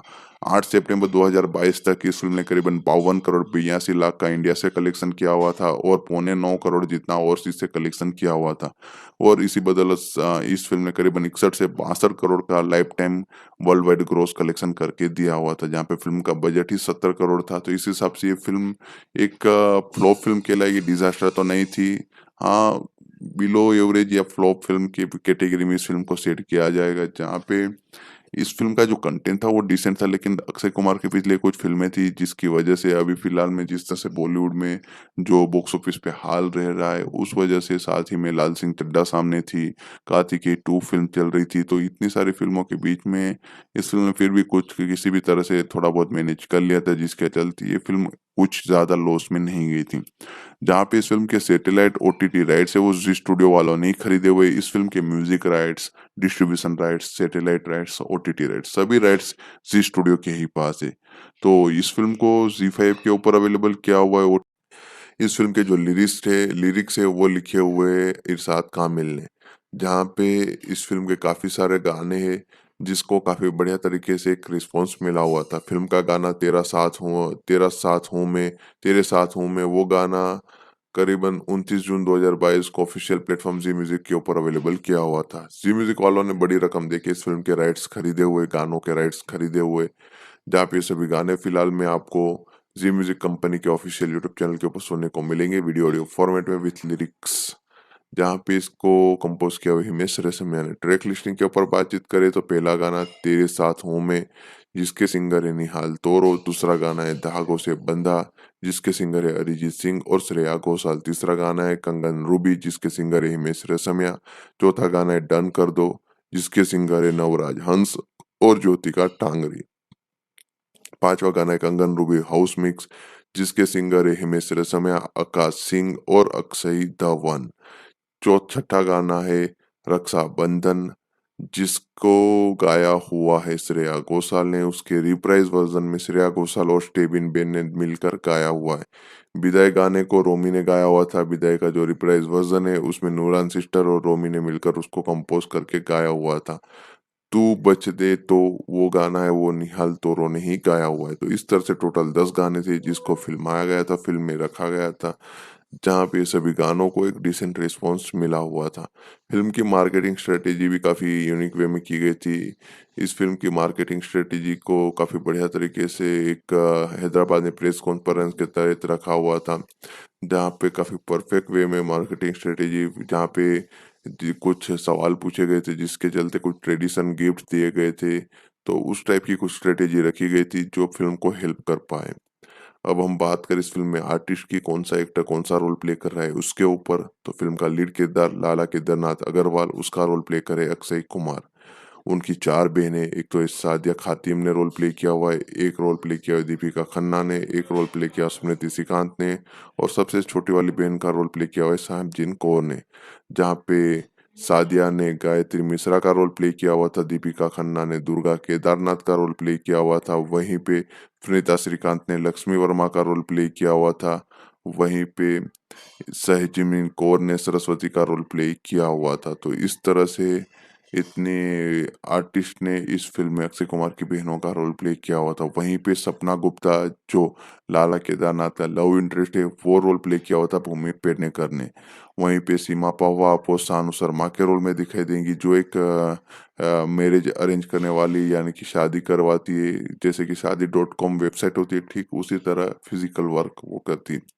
नीरज सूद ने इस फ़िल्म में हरिशंकर का रोल प्ले किया हुआ है। साहिल मेहता को गफ्फर का रोल दिया गया था। विलास थालीपियाल ने इस फ़िल्म में स्वप्निल वर्मा का रोल प्ले किया हुआ है। वहीं पे इस फ़िल्म में आपको मनु ऋषि देखने को मिलेंगे, जिन्होंने मैटरनल अंकल का रोल प्ले किया हुआ है।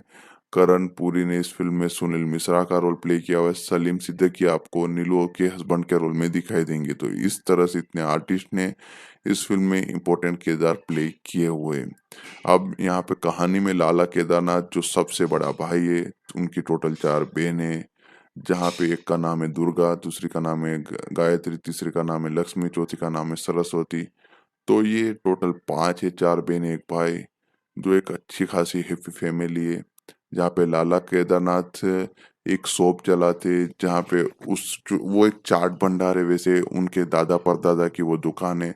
और वहाँ पे एक मान्यता ऐसी चली आ रही है कि वहाँ पे अगर जो शादी के बाद बच्चे ना हो रहे हो या लड़का ना हो रहा, तो उनकी जो पानी पूरी है वो खाए, तो उसके बाद में उनको एक अच्छा खासा पोता या बच्चा कुछ भी मिल जाता है। तो इस तरह से वहाँ पे वो शॉप उनकी काफ़ी फ़ेमस है। इसके अलावा मेन चीज़ के ऊपर फ़ोकस किया जाता है, ये उसका लाला केदारनाथ का जो कहानी का वो बैकड्रॉप है।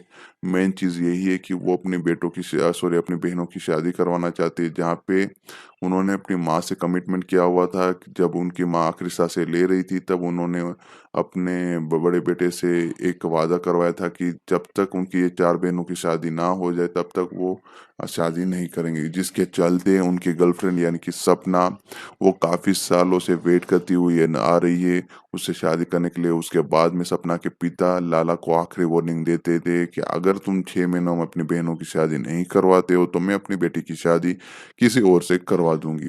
तो इन सभी चीज़ों के बीच में लाला केदारनाथ अपनी बहनों की शादी के लिए काफ़ी मशक्कत कर रहा है, जहाँ पे अपनी बड़ी बहन की शादी के लिए उसको करीबन 18 लाख इकट्ठे करने हैं।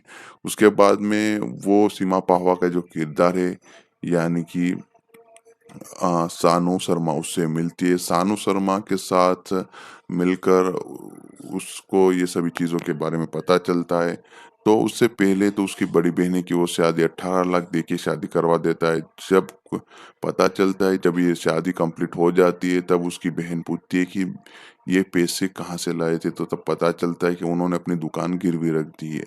और उसके बाद में चीज़ें थोड़ी आगे बढ़ती रहती है, धीरे-धीरे कुछ चीज़ें रिवील की जाती है, जहाँ पे बताया जाता है कि उसकी बहनें टोटल, दूसरी और भी बहनें, जहाँ पे टोटल 4 बहनें, तो उसमें से 3 बहनों की शादी के लिए 2 लड़के मिल जाते, 2 बहनों के लिए, जहाँ पे सानू शर्मा उनको अरेंज करती है। जिसमें से कोई थोड़ी उनकी फिजिकल थोड़ी डिफेक्टिव है, बोलने में थोड़े तोतला थे, उस टाइप के थोड़े मिल जाते। तो वो पैसे वाले लड़के रहते हैं, तो उन सभी चीज़ों के बीच में अपनी बहन की शादी करना, उसके लिए और भी पैसे लाना, तो वो अपनी किडनी निकलवा देता है। तो लाला एक किडनी निकलवा देता है और उसके बाद में अपनी बहनों की शादी की तैयारियाँ स्टार्ट कर देता है। लेकिन जब अपनी ये 2 बहनों की शादी है, तब उसी मौके के ऊपर उसकी बड़ी बहन का सुसाइड का उसको पता चलता है। अब वो पॉइज़न पी के सुसाइड कर लेती है, तो वहाँ पे वो पूरी चीज़ें बिखर जाती है। लाला केदारनाथ पूरी तरह से टूट जाता है, सभी बहनें टूट जाती है। जब लाला केदारनाथ वहाँ पे अपनी बहन के पास जाता है, गायत्री की गायत्री को देखने जाता है कि वो सच में उसने सुसाइड कमिट की है या नहीं, उन सभी चीज़ों को देखने जाता है। तब उसको काफ़ी शॉकिंग चीज़ें पता चलती है कि उसके जो ससुराल वाले थे, उसको काफ़ी ज़्यादा टॉर्चर कर रहे थे, उसके पास और भी ज़्यादा वो अ, दहेज माँग रहे थे, कुछ ना कुछ चीज़ों से अपने भाई के पास दहेज माँगने की वो कोशिश करवा रहे थे। उन सभी चीज़ों के बीच में वो काफ़ी ज़्यादा डिप्रेस हो रही थी, जिसके चलते गायत्री सुसाइड कर लेती है, जहाँ पे वो अपने भैया को कुछ नहीं बताती। तो इन सभी चीज़ों को देखने के बाद लाला केदारनाथ में एक बदलाव आता है और वो बाद में एक फैसला लेता है कि अपनी 3 बहनों की शादी जब कभी भी करेगा, तब वो बिना दहेज के करेगा। जहाँ पे वो बाद में सपना के पिता को कह देता है कि अब वो सपना से शादी नहीं कर सकता, आप चाहते हो तो उससे शादी करवा दो। तो दूसरी तरफ सपना का लड़का देखने का जो लड़के देख रहे थे, उसमें से एक लड़का फिक्स हो जाता है, उसके साथ उसकी शादी फिक्स करवा दी जाती है। तो इन सभी चीज़ों के बीच में लाला केदारनाथ की बहनों धीरे-धीरे पढ़ाई कर रही है, वो डे बाय डे थोड़ी आगे बढ़ती जा रही है। जहाँ पे एक सपना की शादी जब हो रही होती है, जब वो फेरे ले रहे थे, तब उसके पिता को ऐसा लगता है कि वो गलत कर रहे हैं और उसके बाद में वो कहते उसको कि वो लाला केदारनाथ से शादी कर सकती है। थोड़ा उनको थोड़ा ड्रामा करना पड़ेगा। तो उन ड्रामा के बीच में कॉमेडी सिचुएशन को क्रिएट करते हुए बाद में लाला केदारनाथ के साथ सपना की शादी करवाने का फैसला लिया जाता है और उसी जहाँ पे लाला केदारनाथ की बहन की शादी उसी मंडप में करवाई जाती है जहाँ पे सपना के साथ जिसकी शादी होने वाली होती है, तो उसकी दूसरी वाली बहन की शादी उसके साथ फिक्स करवा दी जाती है विदाउट एनी दहेज। और उसके बाद में 2 बहनें बचती है जिसको पूरी पढ़ाई कंप्लीट करवाते हुए वकील के साथ और आगे और पढ़ाई करते हुए अलग-अलग अपने प्रोफ़ेशन के हिसाब से वो कंप्लीट करते हुए जॉब करते हुए एक-एक दोनों बहनें एक के बाद एक शादी कर लेती है। तो इस तरह से लाला केदारनाथ अपनी बहनों की शादी बिना दहेज को करवा देता है और उसके बाद में वो खुद शादी कर लेता है। तो इस तरह से फ़िल्म की एक हैप्पी एंडिंग दिखाई हुई है जहाँ पे सभी चीज़ों को जो प्रथा चली आ रही थी कि दहेज प्रथा, तो उन सभी चीज़ों को तोड़ते हुए एक प्रॉपर मैरिज वो करवाते हुए इस फ़िल्म को कंप्लीट कर देते। तो इस तरह से एक हल्की-फुल्की कॉमेडी के साथ एक मैसेज वाली फ़िल्म क्रिएट की हुई है। जहाँ पे अक्षय कुमार बखूबी अपने रोल को डिलीवर कर रहे हैं, सभी बहनें अपने रोल में डिसेंट थी, भूमि पेडनेकर ने अच्छी तरह से सपोर्ट किया हुआ था, फ़िल्म की कहानी ठीक-ठाक थी, उतनी कुछ ख़ास नहीं थी। फ़िल्म के एंड को जिस तरह से जल्दबाज़ी में निपटाया हुआ था उसको बेटर कर सकते थे। कॉमेडी डिसेंट थी, फ़िल्म को जिस तरह से जिस पेस के साथ दिखाया हुआ था वो बढ़िया था, लेकिन कुछ चीज़ों में डेप्थ की ज़रूरत थी, वो थोड़ा बेटर हो जाता तो फ़िल्म के इमोशंस और बेहतर वे में हिट कर सकते थे। अदरवाइज़ इस फ़िल्म के साथ आप ज़्यादा ओवर एक्सपेक्टेशन मत रखिएगा, मीडियम एक्सपेक्टेशन के साथ देखोगे तो टाइम पास के तौर के साथ इस फ़िल्म को देखा जा सकता है, जहाँ पे एक ठीक-ठाक मैसेज डिलीवर किया हुआ है, जिसे आप ज़रूर एन्जॉय कर पाओगे। तो इस तरह से इस फ़िल्म को आप देख सकते हो जहाँ पे डायरेक्शन डिसेंट है, वहीं पे कहानी के ऊपर थोड़ा और काम किया जा सकता था, डायलॉग्स थोड़े बेटर किए जा सकते थे, जहाँ पे कुछ डायलॉग्स है जहाँ पे बताया जाता है कि दहेज प्रथा अब लड़कियाँ लेगी, देगी नहीं, तो वो सभी चीज़ें एक ही बात हो गई, बंद करने की बात होनी चाहिए थी, लेने-देने की बात नहीं। तो उस टाइप के कई डायलॉग्स आपको सुनने को मिल जाएँगे जिसको बेटर किया जा सकता था। प्रोडक्शन वैल्यू काफ़ी बढ़िया थी, जो चांदनी चौक का एरिया दिखाया हुआ है, जो लोकेशन शोकेस किया हुआ है, वो सभी चीज़ें परफेक्ट थी। फ़िल्म की स्टार कास्ट भी अच्छी थी, नैरेशन जिस तरह से फ़िल्म को दिया हुआ था डायरेक्टर ने वो अच्छा था, सिनेमेटोग्राफी बढ़िया थी, जिस तरह से लोकेशंस दिखाए हुए थे वो अच्छे थे, एडिटिंग काफ़ी क्रिस्प तरीके से की गई थी, आपको पसंद आएगी। म्यूज़िक डिपार्टमेंट में डिसेंट काम हुआ है, बैकग्राउंड स्कोर डिसेंट है, वहीं पे गाने भी ठीक-ठाक सुनने को मिल जाते हैं, तो ओवरऑल इस फ़िल्म को देखा जा सकता है। जहाँ पे इस फ़िल्म को थिएटर में 108 मिनट के रन टाइम के साथ यू सर्टिफ़िकेट के साथ 11 अगस्त 2022 को रक्षाबंधन नाम के साथ रिलीज़ किया गया था। फ़िल्म को एक अच्छे खासे बज़ के साथ रिलीज़ किया गया था, जहाँ पे क्रिटिक्स ऑडियंस की तरफ से मिक्स रिस्पॉन्स मिला हुआ था। फ़िल्म को आईएमडीबी पे करीबन 23,000 वोट मिले हुए थे, जिसमें 4.9 की रेटिंग हासिल हुई थी 10 में से। इस फ़िल्म ने पहले दिन पे करीबन 8 करोड़ 20 लाख का डोमेस्टिक ओपनिंग कलेक्शन किया हुआ था इंडिया से, तो जो एक एक्सपेक्टेशन थी 10 करोड़ से ज़्यादा का कलेक्शन करेगी ये फ़िल्म, वो नहीं कर पाई थी। उसके बाद में दूसरे दिन फ़िल्म ने जो एक medium mix positive word of mouth रहा था, उसके चलते स्टेडी कलेक्शन करते हुए 6 करोड़ 40 लाख का ग्रॉस कलेक्शन किया था। तीसरे दिन फ़िल्म ने थोड़ा-सा ग्रोथ दिखाया हल्का-सा, जहाँ पे ये फ़िल्म 6 करोड़ 51 लाख का इंडिया से ग्रॉस कलेक्शन करती हुई नज़र आई थी। चौथे दिन इस फ़िल्म ने करीबन 7 करोड़ 5 लाख का ग्रॉस कलेक्शन किया होता संडे के दिन, जहाँ पे इस फ़िल्म का जो एक एक्सटेंडेड वीकेंड था 4 दिनों का, वो करीबन 28 करोड़ 16 लाख का निकल के आया हुआ था। 8 सितंबर 2022 तक इस फ़िल्म ने करीबन 52 करोड़ 82 लाख का इंडिया से कलेक्शन किया हुआ था और पौने 9 करोड़ जितना ओवरसीज़ से कलेक्शन किया हुआ था। और इसी बदौलत इस फ़िल्म ने करीबन 61 से 62 करोड़ का life time world wide gross collection करके दिया हुआ था, जहाँ पे फ़िल्म का बजट ही 70 करोड़ था। तो इस हिसाब से ये फ़िल्म एक फ्लॉप फ़िल्म कहलाएगी, डिज़ास्टर तो नहीं थी। हाँ, बिलो एवरेज या फ्लॉप फ़िल्म की कैटेगरी में इस फ़िल्म को सेट किया जाएगा, जहाँ पे इस फ़िल्म का जो कंटेंट था वो डिसेंट था, लेकिन अक्षय कुमार की पिछले कुछ फ़िल्में थी जिसकी वजह से अभी फ़िलहाल में जिस तरह से बॉलीवुड में जो बॉक्स ऑफिस पे हाल रह रहा है, उस वजह से साथ ही में लाल सिंह चड्ढा सामने थी, कार्तिकेय 2 फ़िल्म चल रही थी, तो इतनी सारी फ़िल्मों के बीच में इस फ़िल्म ने फिर भी कुछ किसी भी तरह से थोड़ा बहुत मैनेज कर लिया था, जिसके चलते ये फ़िल्म कुछ ज़्यादा लॉस में नहीं गई थी। जहाँ पे इस फ़िल्म के सैटेलाइट ओटीटी राइट्स है वो ज़ी स्टूडियो वालों ने ही खरीदे हुए, इस फ़िल्म के music rights, distribution rights, satellite rights, OTT rights सभी राइट्स ज़ी स्टूडियो के ही पास है। तो इस फ़िल्म को ज़ी5 के ऊपर अवेलेबल किया हुआ है ओटीटी प्लेटफ़ॉर्म, वहीं पे टेलीविज़न पे ज़ी सिनेमा और ज़ी सिनेमा एचडी चैनल के ऊपर इस फ़िल्म को प्रीमियर करवाया हुआ है। तो ये फ़िल्म आपको ओटीटी प्लेटफ़ॉर्म के ऊपर ज़ी5 के ऊपर देखने को मिलेगी with English subtitle Hindi version में विथ सब्सक्रिप्शन।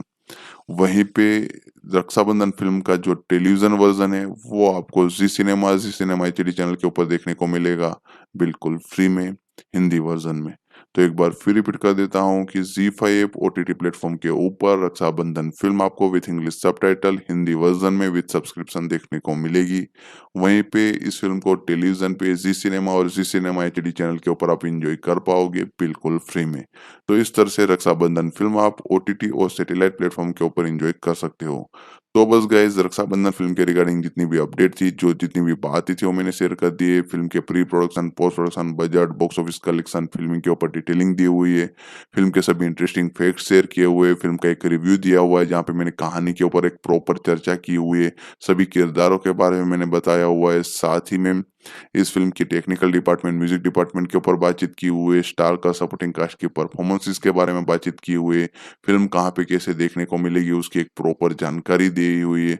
तो बस गाइज़ आज की वीडियो में इतनी ही अपडेट थी। आई होप आपको वीडियो पसंद आया होगा। अगर वीडियो पसंद आया हुआ है तो लाइक और शेयर ज़रूर कीजिएगा। चैनल को सब्सक्राइब करना ना भूलिएगा। Thank you.